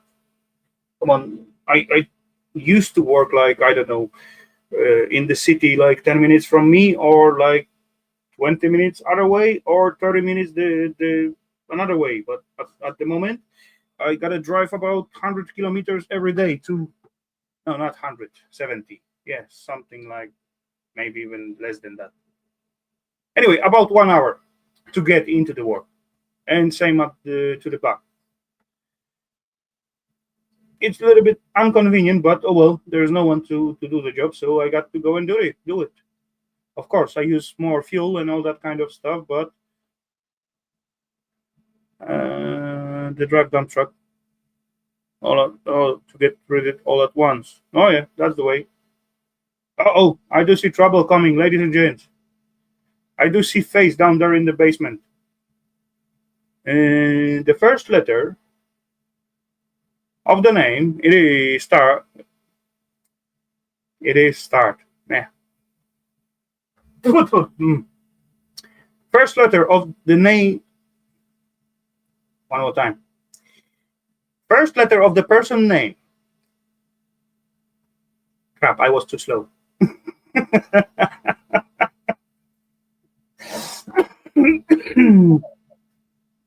Hello, the bold lover. How are you doing, sir? All right. Hey, you look younger as well. I'm what? Say again. You look younger as well without the mustache and beard. Well, yeah. Well, I got rather drunk last night, so I thought, oh, what I'd look. I wonder what I'd look like with mutton chops. So I shaved this section down here and trimmed down from the neckline, and I thought, no, it looks too Edwardian. It makes me look like I'm about 100 years out of date. Like, I thought, no, I'm gonna have to wear a flat cap and a nice woolen suit and a waistcoat and have a fob watch. You know, one of them watches that you have in a pocket with a chain across here. And then I thought about getting a chain to attach my penis to my leg, an Albert chain. But I thought, well, that's a bit excessive because the last time I had some jewelry, it was my earring and I had both ears pierced, and my wife got an infection. You know what I mean? In the side of her thigh. The wife got these green blemishes on the inside of her thighs. We couldn't figure out what it was. Apparently, it was my fault because my earrings weren't proper gold. There's a dirty joke in there, and if you have to explain it, then it's not funny. Just let me turn this light off. It is funny. It is quite funny. Do you got something over your microphone? You sound like a little muffled. Going to settings, see if I can fiddle with them. I just checked mine, and it seems like all good at my side. Give me a minute. Yeah, no worries. I've just had to reset my brother's laptop that he gave me, completely reset it, and then transfer all of my information across and set up all the security protocols and all that sort of bloody tedious as hell. How's that? Any better, Mike? Slightly louder, but still muffled. Okay. But you're kind of understandable, so no worry about it. I can boost it, I believe, a little bit in here as well. Little white knob on your end.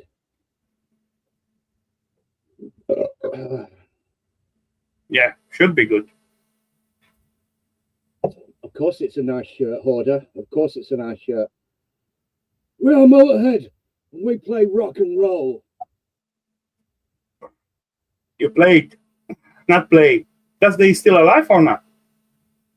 No, Lemmy died about 7 years ago. I think he died on Christmas Day 6 or 7 years ago. He was diagnosed with prostate cancer, rather advanced. Okay. I think he only got the diagnosis 3 days before he died. 70-year-old, given the amount of alcohol and not cocaine, amphetamines, given the amount of Jack Daniels and speed. It doesn't make any difference. We were lucky to get to 70. At least Lemmy kept all his teeth. Unlike me. Got them up here in a bag. Come on, you're using too thick pipe to, sniff it in. And you're supposed to sniff it through the nose, not through the mouth. That's why you got like big hole in the front. No, cigars and beer. Oh. I don't need any more stimulants, although in advancing years, I'm getting old. It's not much fun. Hey, come on, really? It's not only you. Everyone does that. Yeah, you're supposed every to day. Be smarter, not harder. So even with all these little tricks up your sleeve and all these little shortcuts and all these things, doing things more economically, you can only get about 6 hours of heavy lifting, and I can't get a full day in anymore. No way. I've been saying for years and years now, no more big bathroom refits. I've been saying it for at least 5 years. I'm just taking another one. That's why I was compiling that consultation document. This bloke has got his bathroom layout, and he wants his bath here, and he wants his bog right next to his bath. But it's not a standard bath. It's one of them shaped ones. So I'm trying to explain to him why, if he has his toilet set up perpendicular to the side of his bath, he's going to have to sit on at an angle because his knees will be butting up against the side of the bath. And then he said, "Oh, can we have it turned through 90 degrees so it's parallel to the bath?" And I said, "Well, the toilet you've got, the potty that you sit on, it's a back to wall, or ceramic goes back to the tiled wall." I said, "How are you going to get a 4-inch shit pipe going out at a right angle?" He said, "Can you not hide it in the wall?" I said, "That's a partition wall. If I start knocking away at that, I'll be into your fucking the next door neighbour's bedroom." As these people really try my patience, they are so fucking stupid. But how do you need like 4-inch pipe for the toilet? That's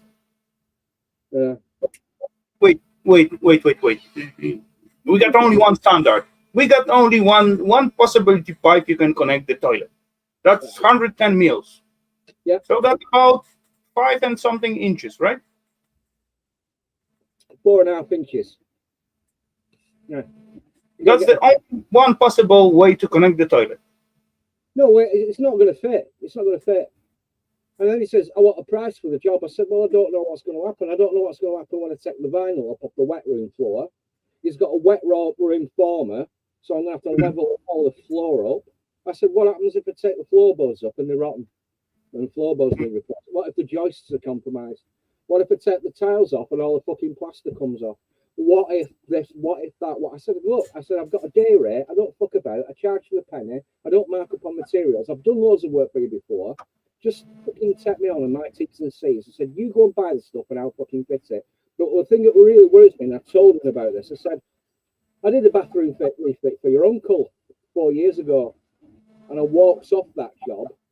Do you remember? Because you recommended me to your uncle. I said he was trying my patience, he was yanking my chain, he was messing me about. And I said, I thought he was curious because he had 2 sets of electricians on the job, he had 2 sets of plasterers on the job, and he was on his 3rd chippy. And when the 3rd chip, I said, I don't know where to tile up to that door reveal, that door opening. I said, you've got the door casing, but there's no architrave going around the outside. How thick's your architrave? 2 inch, 3 inch? Where do I send the tiles to if there's no definite boundary? I said, I can't finish it. I said, not only that, you've not bought enough tiles either. I told you not to bought enough tiles. He sent his young lad off to go get some more tiles, and he can't. I can't get any more tiles. I said, what do you mean? He said, well, they can't send him out till next week. I said, the distribution depot's in Leeds, about 40 miles away up the M1. I said, I told you that. I told you to get enough tiles in. I said, so you want me to down tools, go home and fucking hibernate for like, you know, about 3 or 4 days before I can come back and carry on the work? I said, you're yanking my chain. And he went downstairs and I saw this young lad with his mate and like giggling away like they were winding me up. I thought, I'm not having this. I got in early one morning, let myself in, got all my tools, got all my film, just got off the job and fucked off home. And he owed me only about 800 quid, but it was a principal. So think about this: 2 sets of plasterers, 2 sets of electricians, and 2 sets of chippies. So what happened to the payment, the dividend, the payment to the first set of plasterers, the first set of electricians, and the first 2 set of chippies? He didn't pay them either. I'm a one-man band, so I can't take into a small claims court. I mean, I'd have to get a lawyer, pay a lawyer. I'd have to take 2-3 days off work to attend court. And then at the end of the day, you're going to go to the court by yourself, but that's going to cost you a time, and then you're not going to be able to earn your money. So, local says this, customer says this, can't be resolved, can't find it, can't settle the dispute. I just sort of thought, fuck it, suck it up. So I'm going to say to this fella, I said, those are my terms and conditions. You're happy with him standing away. There is also something like low cost damage to something, and the case is dismissed. Yeah. Yeah. I don't know how exactly it's called, but it's about the, you know, how much you lost and how much they supposed to pay, and if it's like in up to certain level, up to certain amount, it's like, you know, hey, it's not like really big case, so boom, another one. They try to unload the court out of the cases. Yeah, so I mean, it doesn't happen very often, but it you think you'd learn, you think you'd know. The court in UK, it's like overloaded with those, like, you know, internet little thingy hate stuff and all that kind of cases. Yeah. They ain't got time for the real peeps. So I told him, I said, look, I want £1,000 up front. I said, your materials are going to be all like 500, 600, 700 quid at least. And then I said to him, I said, do you remember that job I did for you at your restaurant? Okay, this is the real thing. I'll get to this in a minute. I know about this bloke. Another one of my mates has told me about him and warned me about him, but we'll get to that in a minute. I said, you remember that job I did at your house, 12 years ago, and you had water coming through your ceiling? And you got somebody else in to tile it. You thought my tiler is expensive, so I just did the plumbing. It turned out the tiler hadn't tanked and sealed the shower enclosure. So coming through his ceiling. And not only that, I said, are there any women in this family with long hair? This family are going to live in this house. Are there women with long hair? I said, I need to tell you not to get the plunger out to plunge the bath trap. Because you blow the fucking pipe off.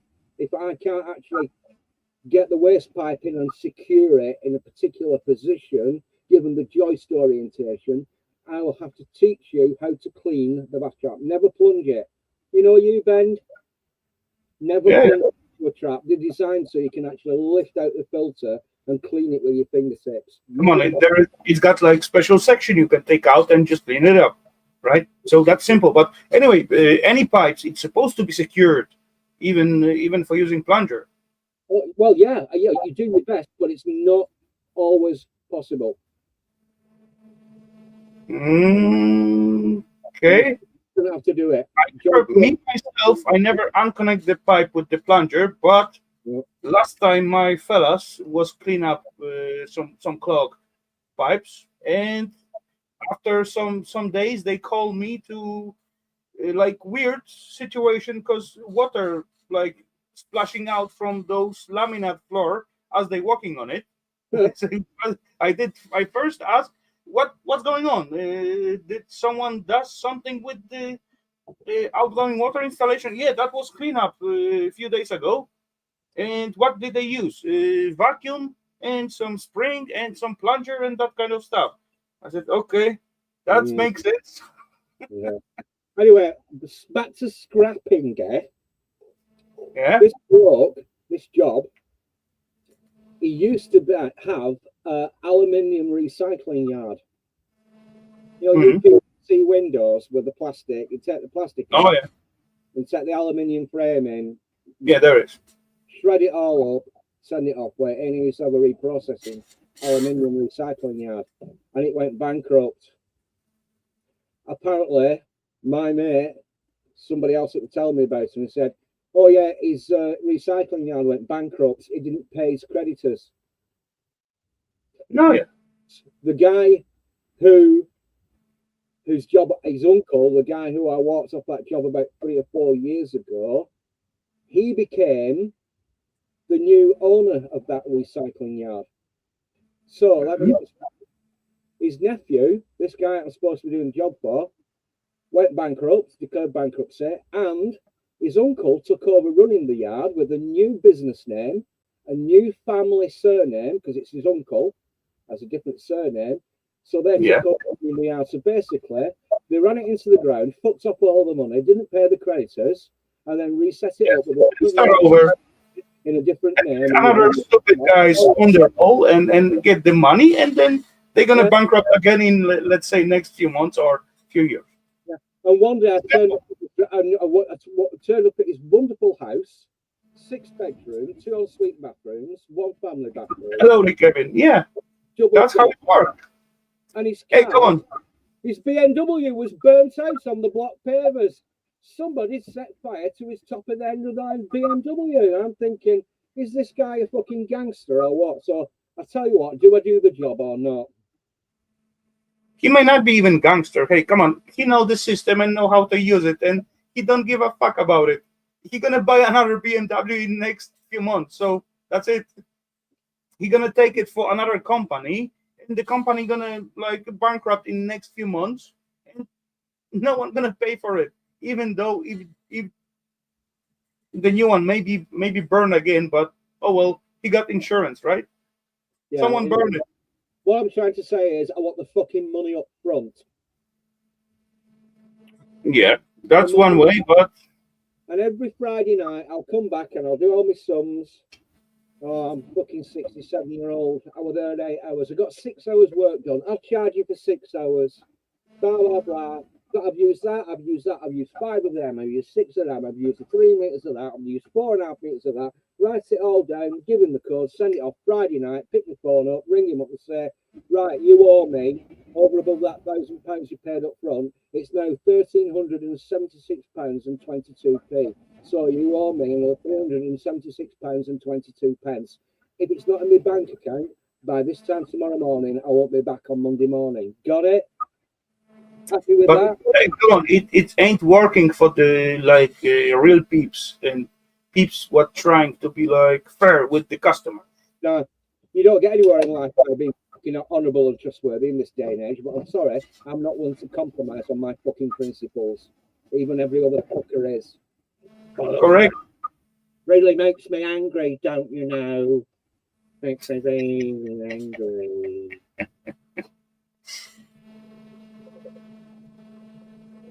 Closing watching, not many people chatting. What's going on? Nice t-shirt. Oh, I answered that one. I don't care. because we're saying too much true about this war. Oh well. But there's still like 15 lost souls what listening to it.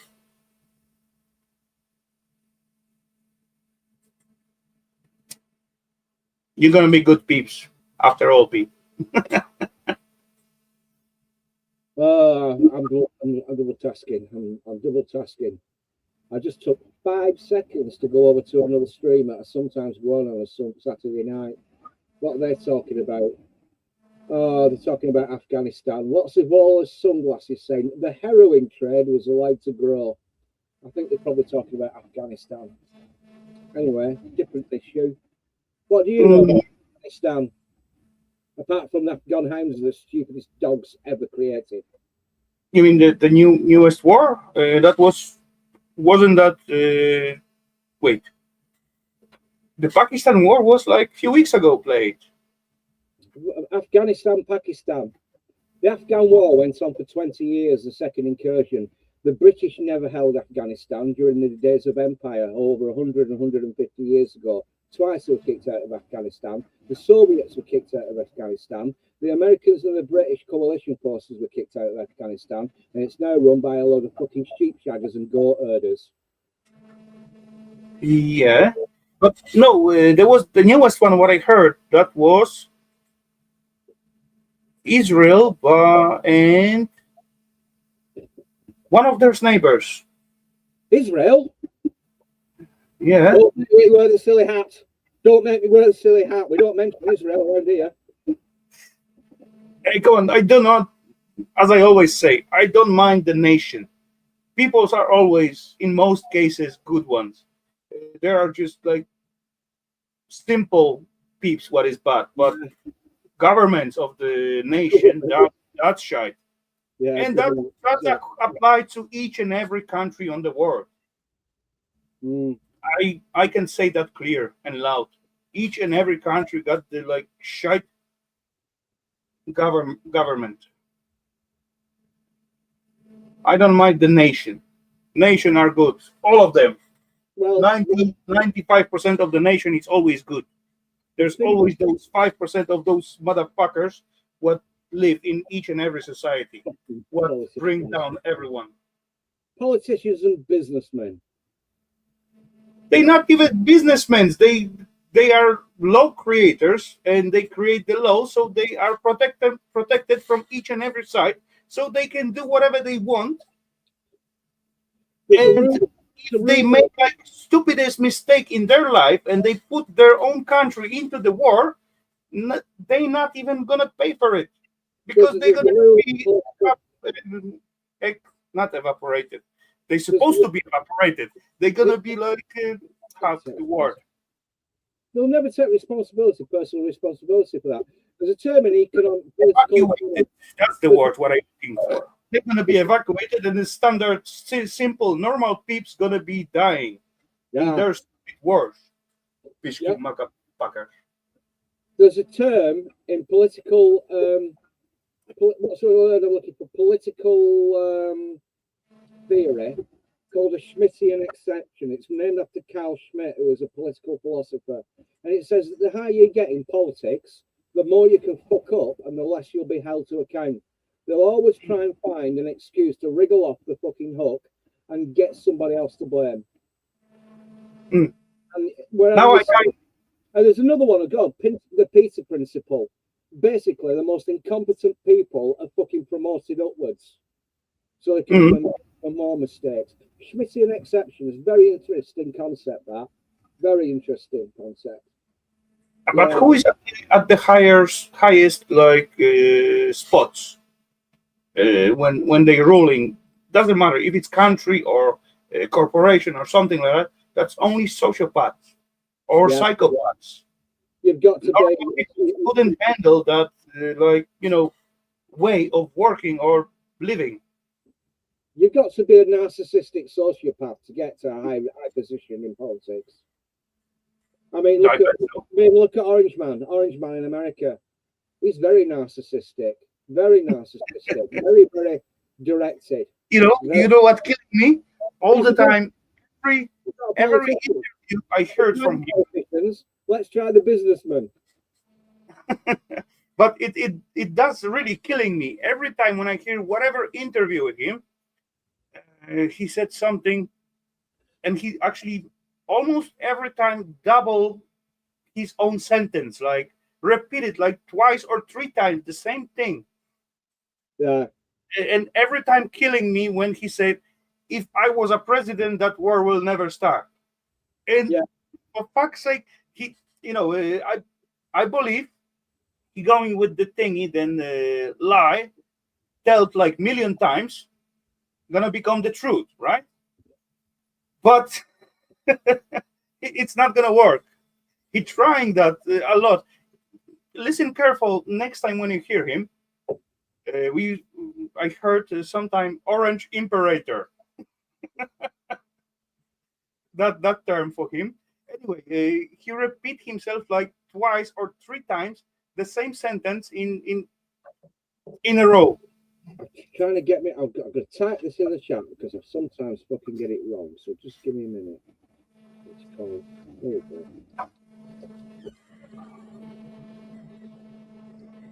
Yeah. It's the 3 B's of politics. There we go. Blackmail, bribery, and blowjobs. That's what politics comes down to. Blackmail. You actually incentivize somebody by threatening them. You get them into a position where you say, "We can bring you down, so you will do as we are told." Or you've got bribery. You dangle something and say, "Look what we've got, come and get it," but you've got to do as you are told. Mm-hmm. Jobs, which is compromise. Now, Yeah. remember that book? I'm going to get a book recommendation in. I'm sorry, Raf. No One Left to Lie to: The Triangulations of William Jefferson Clinton, Bill Clinton, by Christopher Hitchens.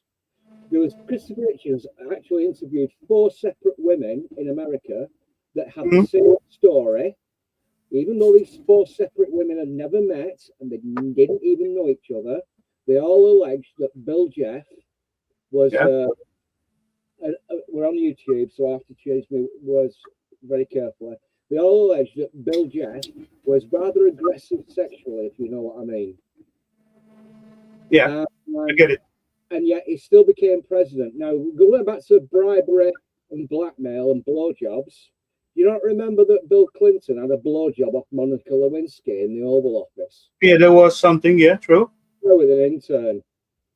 Mm-hmm. Oh, Monica, I told you to sack my cook. Yeah. I'm gonna answer to yeah, Tom, sir. I totally agree with you. What you say.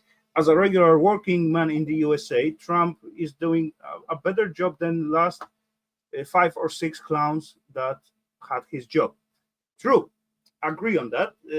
He does some things for the US, and yeah, of course, he's US president, and he gonna try to make as much as good for the US.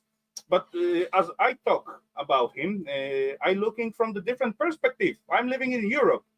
I looking what are he doing and what I get, what info I get from the news or whatever. And I'm not saying he's good or bad president because it's not my president. I can only have like opinion from the guy who looking from a side to what he's doing and what he's saying. Just to be clear. And no, it's not going to get you in trouble. Come on, we are just discussing with objective way what everyone can see. I can say a lot of UK government. I can say a lot about DK government and Polish government and yeah, whatever government, if I know something about it, either positive or negative. And that doesn't matter because Trump gonna work for the U.S. profit. That's clear. That's how it's supposed to be. I can say Polish government does not work for the Polish peeps income or on plus. They definitely work like I don't know. They working for someone else, not for the Polish peeps. That's weird, but oh well, that's what I see at the moment. Same thing I can say about the UK government. They do not look like they work for English peeps. Definitely. And you may agree with me or not, but that's the way to discussion. I tell you what, though, if I had a couple of $1 million to spare, I wish I had Nancy Pelosi's fucking investment acumen. Or is it Paul, her husband? Not Nancy, the former speaker, Paul, her husband. He's an excellent businessman, and the investments he makes really rather astute, aren't they? I mean, how does a politician go from earning a standard salary to retiring after 30 or 40 years as a multi-millionaire? I wonder how that works.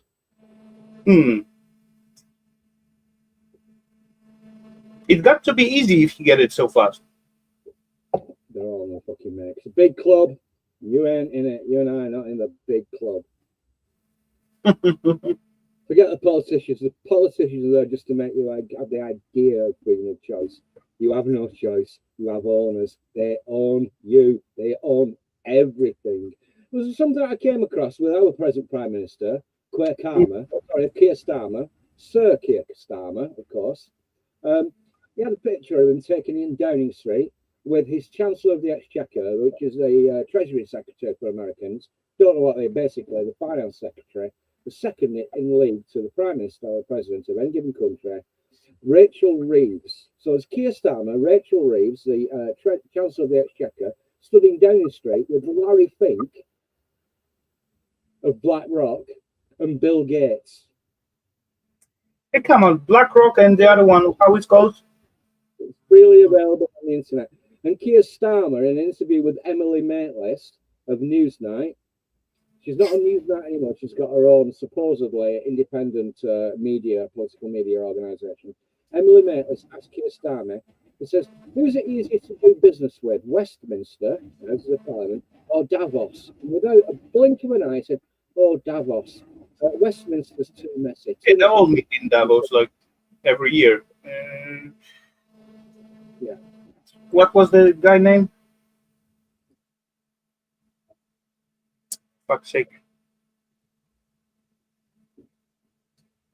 Sorry, where did that flute come from? I thought I heard a flute.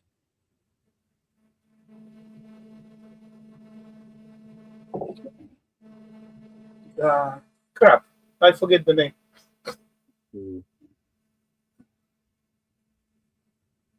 Soros? Yeah, but that's, I don't know. That was Soros? No, probably not. Now I hear the flute.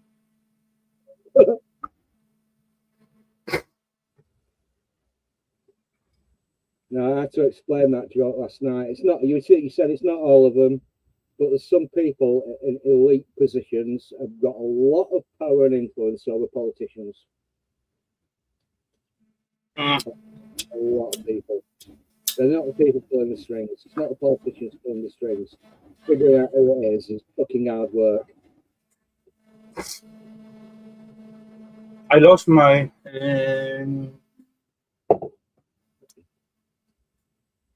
mine. Fuck. Faith in our politician when they get like right after voting, they get like called to US for meeting, like Prime Minister and President.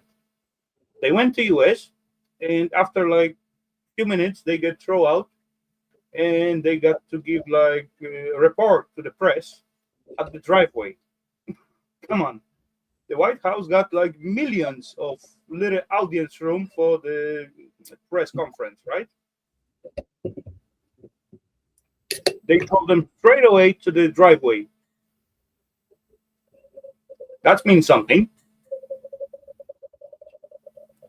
There are Plus, certain trends that months ago, prove we that had, like president voting, that and have- the few weeks before the vote's supposed to end up, one of the U.S.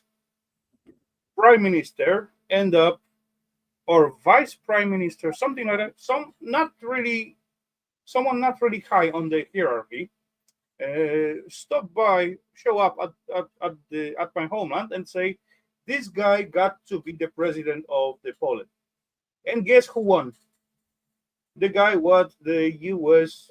vice president or something, vice minister, said. Come on, that's clearly say a lot. So we ain't got Polish government. Tusk is like, oh, for fuck's sake, don't even. Oh, Tusk.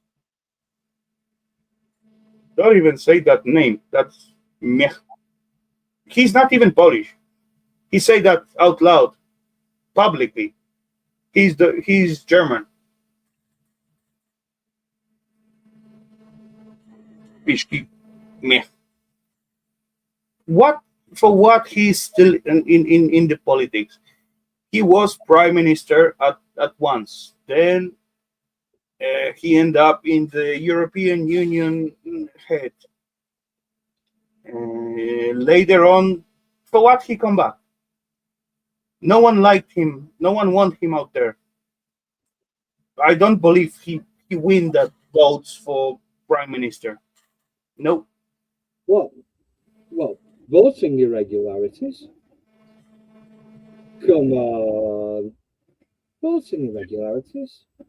Come on, that's standard. Who was it? There's a famous person in history that said it doesn't matter who you vote for; it's who counts the votes at the end of the day. Oh yeah, that was long no true. Yeah, who said that? Doesn't matter who you vote for; it's who counts the votes at the end of the Ain't day. that Stalin or someone? I think it was a bloke with a rather splendid moustache, not a pencil moustache. Yeah, that ain't that Stalin? I can't remember his name. Joseph. He changed his name anyway. It was Joseph Vissarionovich, but he changed his name. I can't remember what he changed his name to. Joseph Vissarionovich. It doesn't matter who you vote for; it's who counts the votes. And just let's say in 2020 there was a lot of voting irregularities in one particular country when they actually closed the screens over the places where, and there was vote rigging, vote dumping, because basically they had electronic voting and all these votes got dumped and one person was going like that and then all of a sudden in the middle of the night somebody else that was like that went thump like that. 2020. Yeah, certainly. Somehow. I can't do it my end, Kev. I'm maxed out. Yeah, I did all the way up, Kevin, and on my side as well. Twiddle them in off. It is my fault, true, but oh well.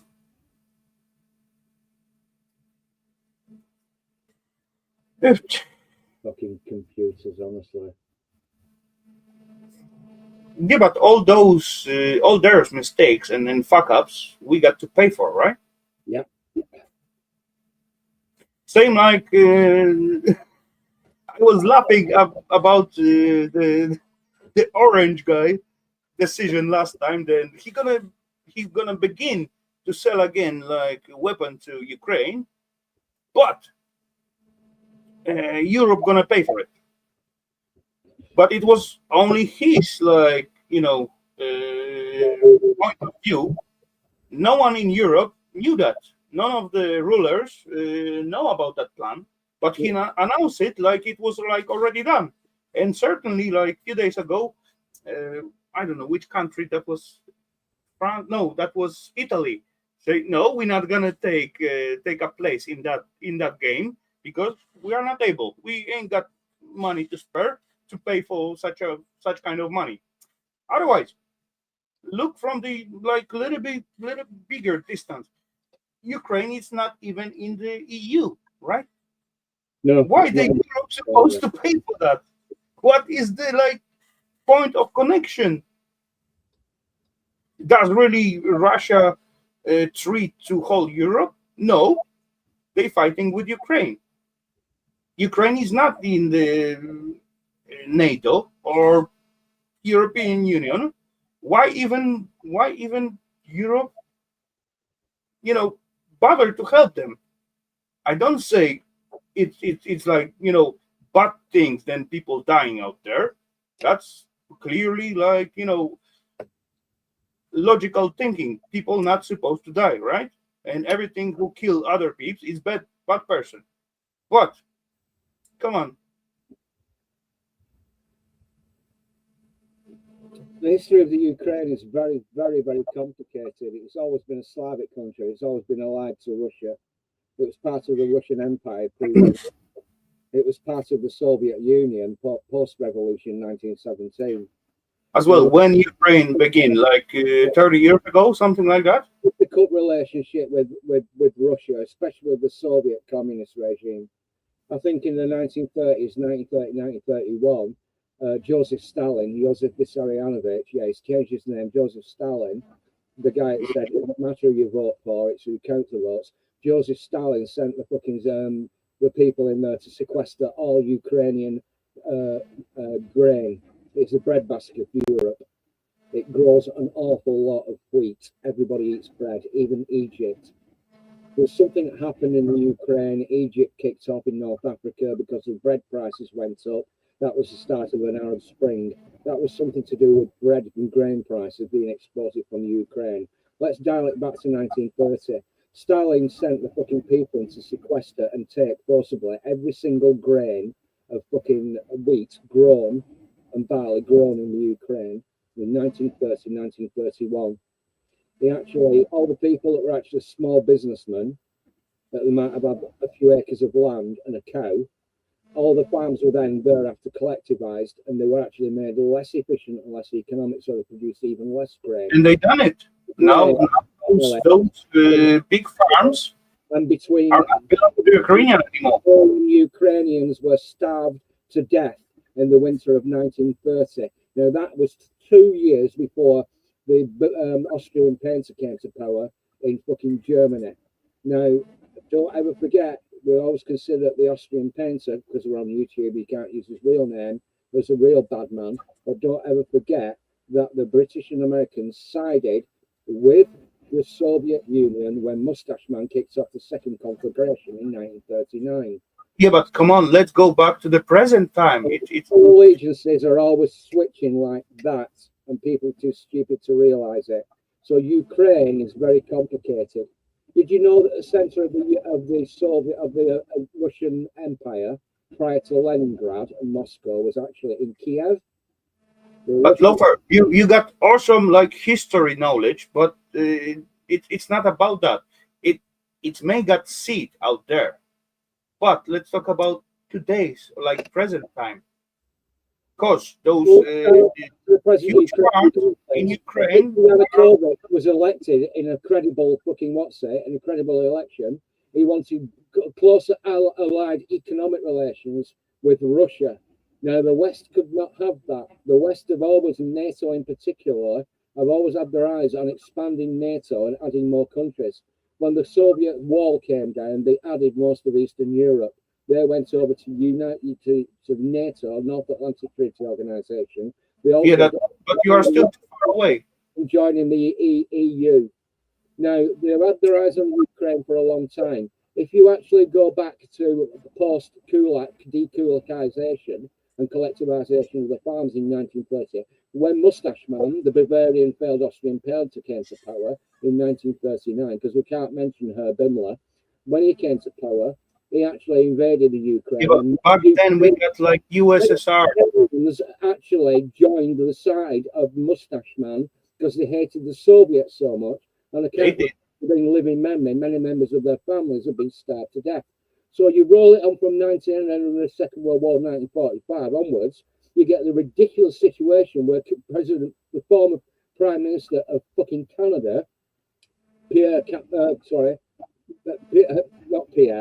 Justin Trudeau, nearly said Castro then, Justin Trudeau, who gets the entire Canadian Parliament to stand up and give a round of applause to somebody who was stood in the parliamentary gallery who fought on the side of Mustache Man in the Second World War. So basically, you've got a Canadian Parliament applauding a former fucking Nazi in the Canadian Parliament.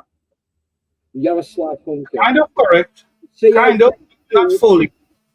It's all like circling all the time with just different peeps, different nation, what trying to lead that. Back then we got Soviet Union. It's long gone, long forgotten. It's not existing anymore. And now we got like Russian Federation. It's totally different country, and all the Soviet Union thingy was like forgotten already. What Soviet Union does, it doesn't count anymore. So they come out with the clear blanket, right? What they doing at the moment, the same thing. Anyway, Ukraine war with the Russia. It's only, you get the right answer only when you follow the money. Who earned most on that? And who earned that on that? Who's selling the weapons to Ukraine? We all know that. Orange guy. There's another book recommendation. I've already thrown in. What did I throw in? No One Left to Lie To by Christopher Hitchens about Bill Clinton. The second one, Lieutenant General Smedley Butler, War is a Racket. It was written in the 1930s. He was the most highly decorated US serviceman of World War I. And he wrote a book in the 1920s, 1930s, War is a Racket. It's only very thin. It's a really easy read. You can probably get it second hand for around about $2 or $3. And that was written in the 1930s.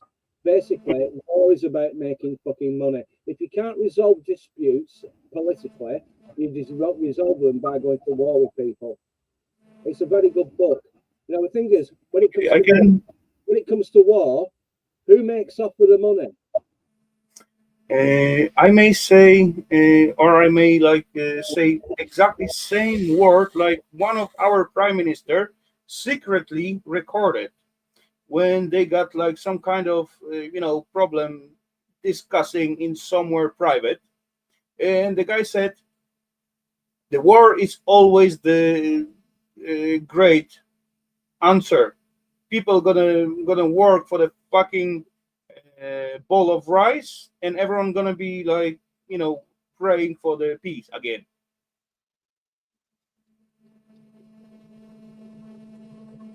I'm just typing out an answer to America's favorite order because there's only 11, and sometimes we get off and we ignore the chat. Just let me just say, I just rather than fucking typing it. Canada and France's weak leadership. China's breaking down. Quite possible. Mexico is non-existent. Yeah, it's run by the drug cartel. America shouldn't be taking care of all these countries that don't like us.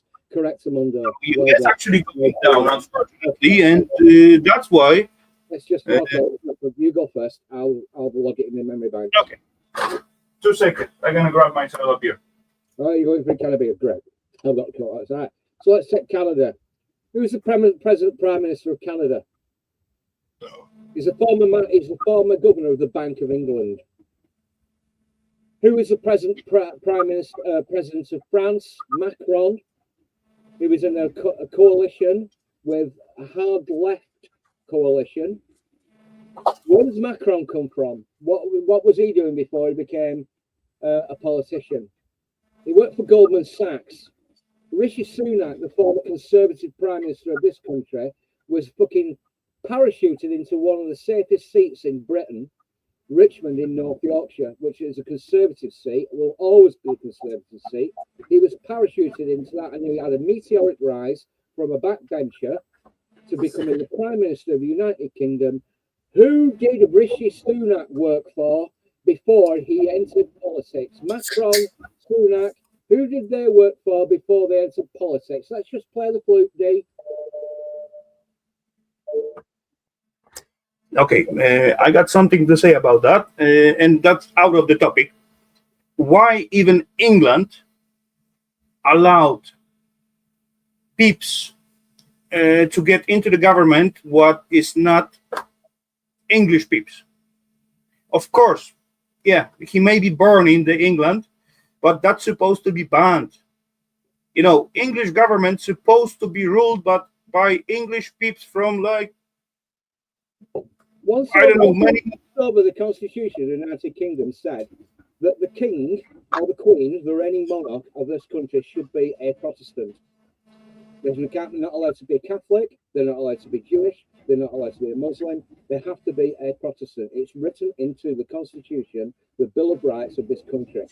Similarly, there was a prime minister in the 1870s who had to renounce his religion and convert to Protestantism before he was allowed to become prime minister. So let's have a look at it this way. Rishi Sunak is Indian. Hindu. He's born in England, but apparently, if a dog is born in the stable, it doesn't make him a horse. Rishi Sunak was born in Portsmouth in England to East African Indian immigrants. His parents were thrown out of, I think it was Kenya, when they gained independence. They came to live in Britain. He became eventually the prime minister after working for Goldman Sachs, of course. Our present prime minister, well, we won't go there, but the leader of the opposition, the leader of the Conservative Party, is one Kemi Badenoch. She was born in Britain, but her mum came to Britain so she could be born in Britain.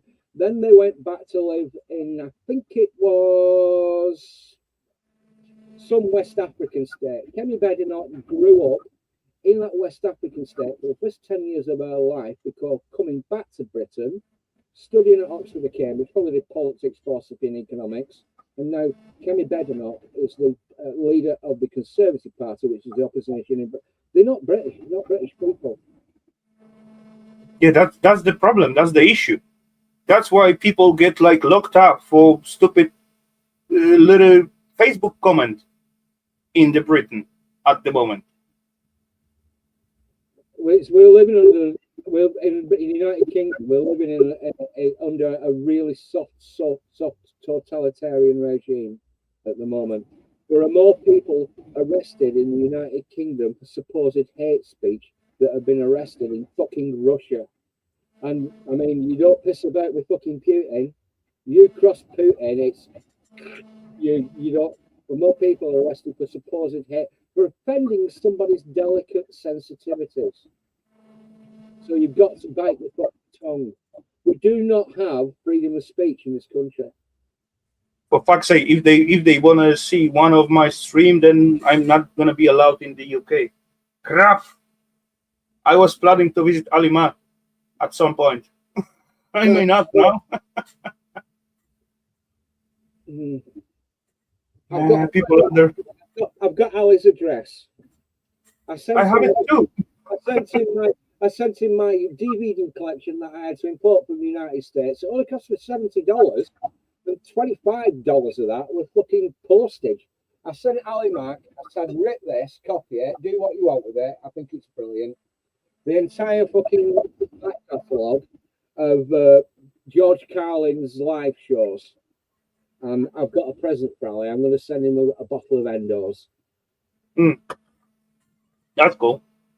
Made in Sheffield since 1885. People's under years have no clue. Hey, come on! I'm still under. I'm still under. You know, when I thought it all fucking went absolutely fucking tits up. Now we're talking about earlier about who makes off from wars. I heard a rumour. I've not done the research yet, but at the Battle of Waterloo in 1815. When the British Empire was fighting Napoleon Bonaparte, who Bonaparte at one point, he ruled most of fucking Europe, okay? He was a land-based power, whereas the British Empire was a sea-based power. We'll go back to war. Napoleon had a big army. The French have always had a big army. Britain had a big navy, and we've always had a big navy. In 1815, apparently, there were people stood, and this is true, there were these people that used to go watching wars for a hobby.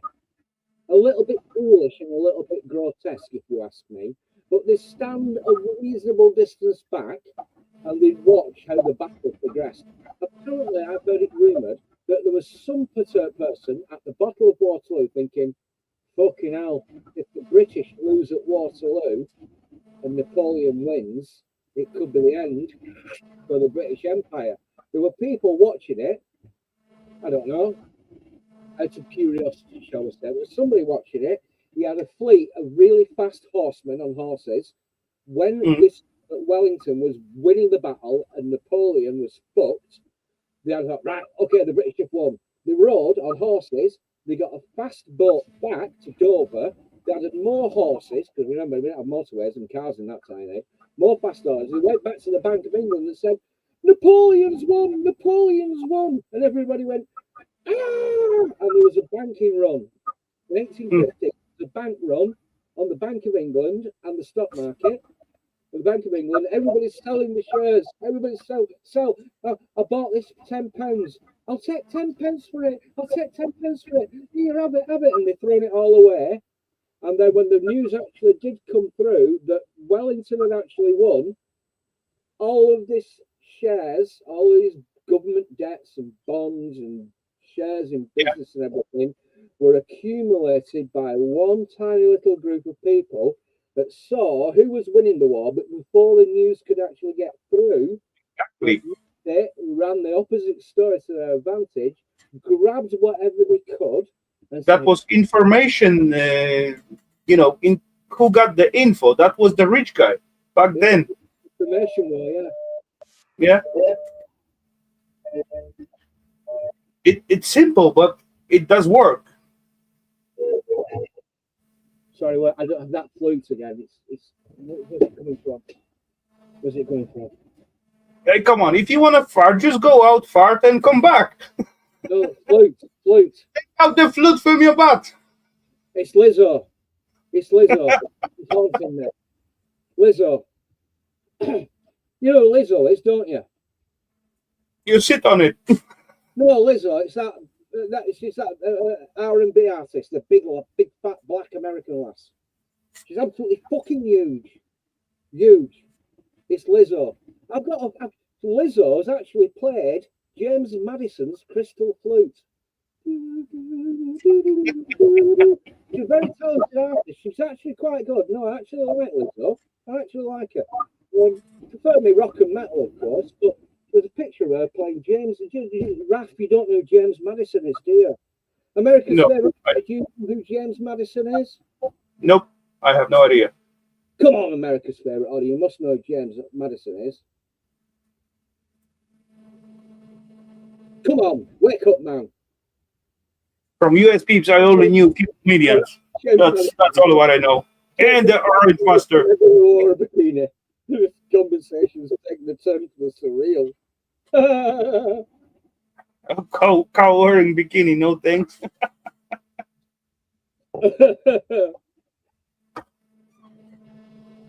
No, the usual people play both sides, and when things get really shitty and people wondering why, how would everything turn to shit? Let's just have a war because it's the ultimate distraction. It's also good for making money. Yeah.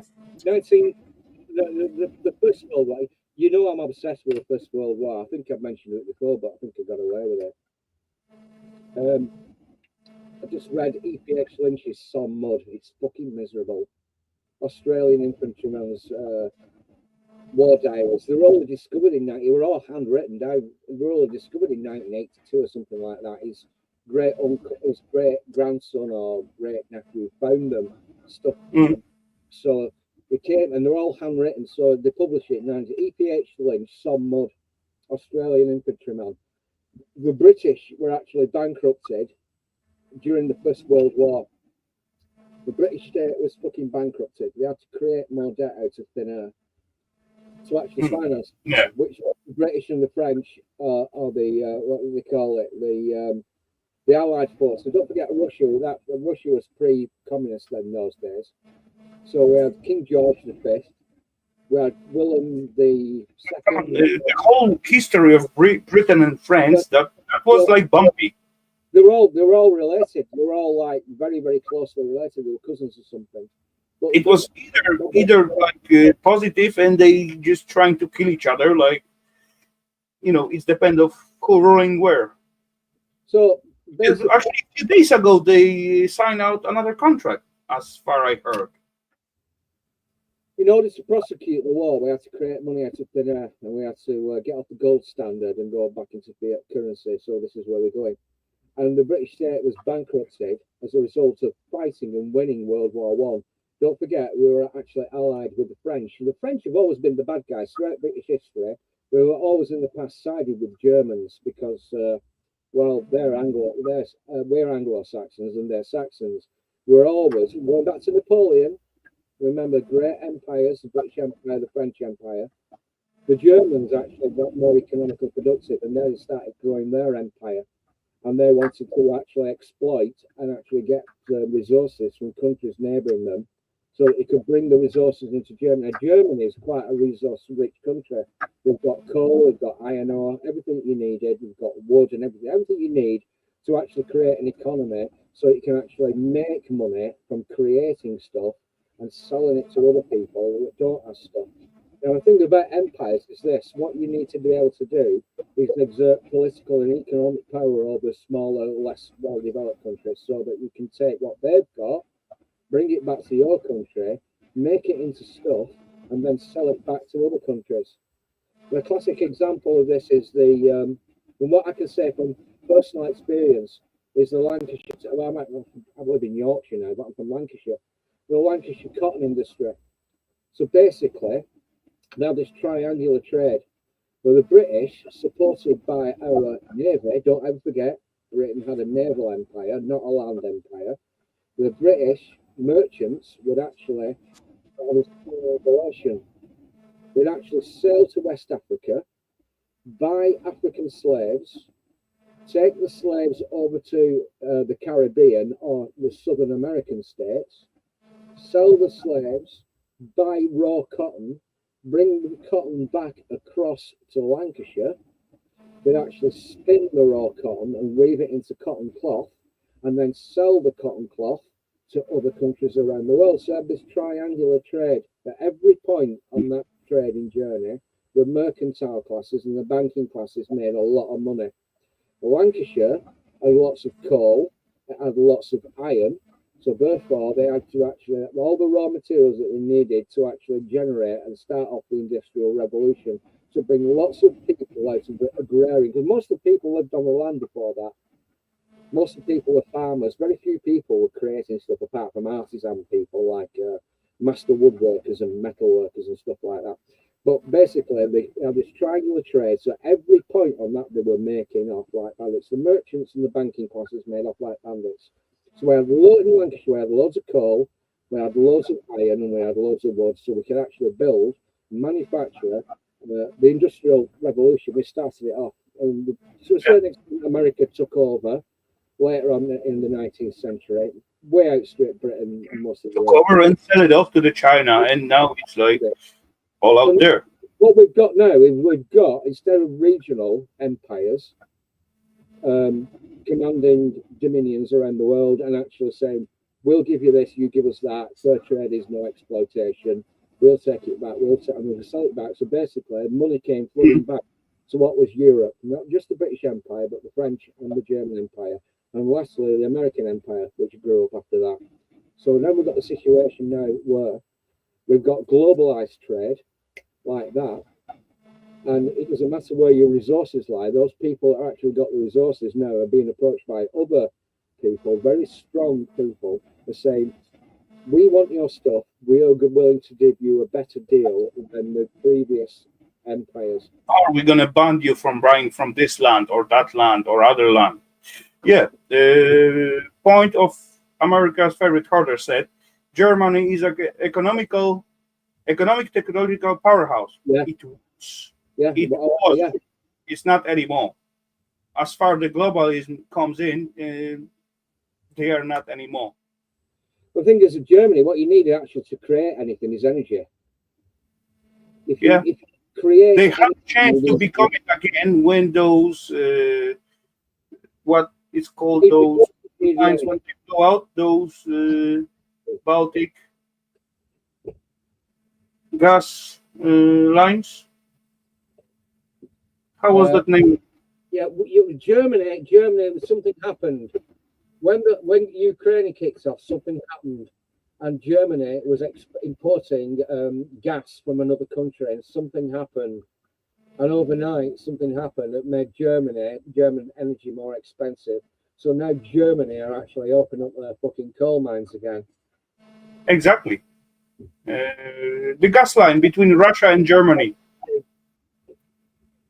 blow up, and yeah, that's what take the Germany out of the game.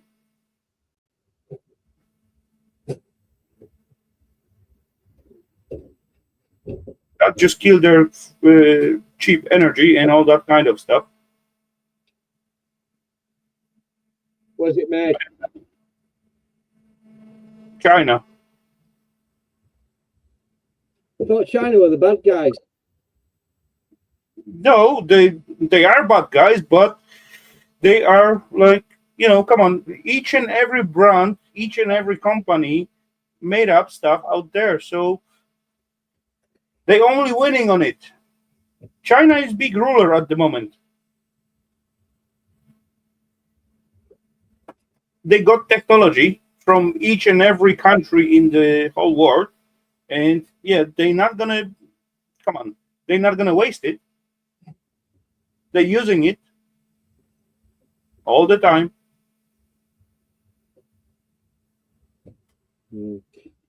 Every dropshipping company, it's like, come on, everything comes from China. A lot of European country import gas from Russia. Nope, there's only two countries what still importing gas from Russia. That's Hungary and one more. I don't recall the name at the moment, but there's two countries what's still importing. All other is banned. If I had to take a wild guess, I'd say Turkey. Turkey is not in Europe. It's on the land bridge. There's always a tiny Prime Minister is called Fico. What country is that? Fuck's sake. I forget. Croatia? I'm not sure.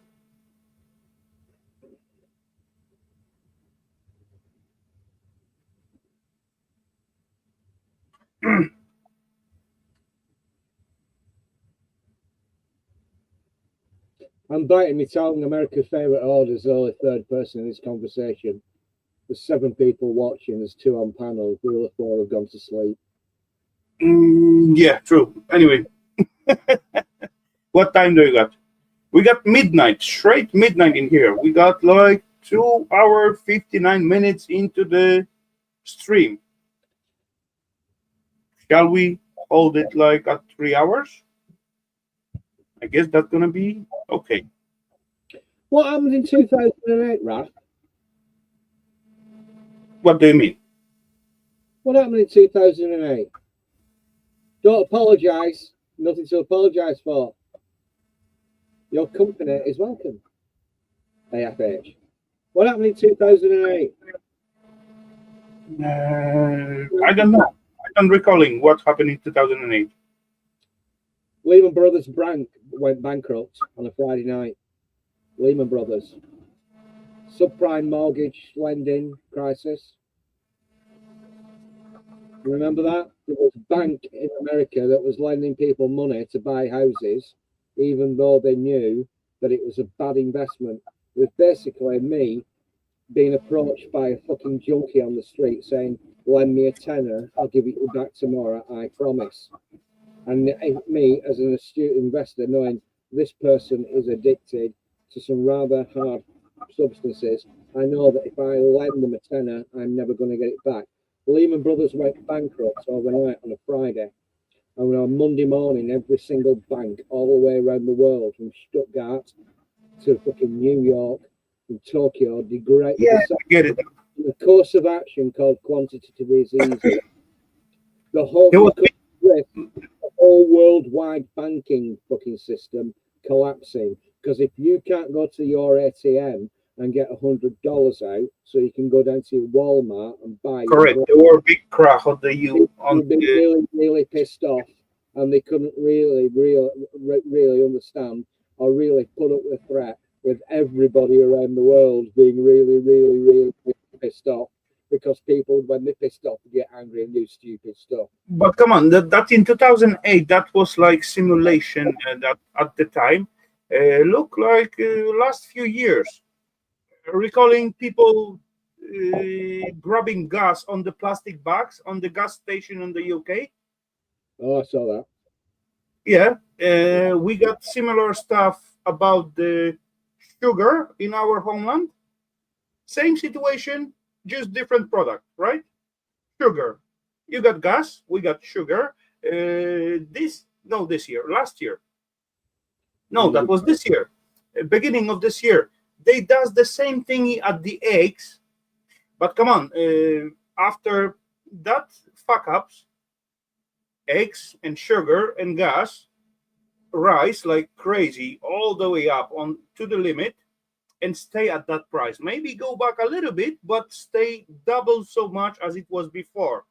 And it's gonna be like much more of that actions quite soon on whatever product, toilet papers, and whatever, you name it.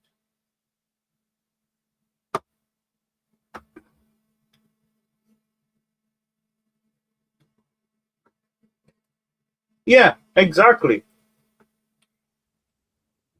Anyway, ladies and gentlemen, so I believe we're gonna end it up at the moment. So that was another Saturday Scrap Night Live, and later on little debate live. But hey, that was fun. I enjoyed that. I not feel angry. I not feel angry on her. Do not feel angry on anyone who commented and tried to discuss with us. So, ladies and gents, that will be it for this Saturday. So, gonna catch you like next week or somewhere in between. Cheers, peeps. Have a good one. You may say goodbye, loafer. Goodbye, loafer. Not to loafer, to the peeps. There's still like 9 peeps.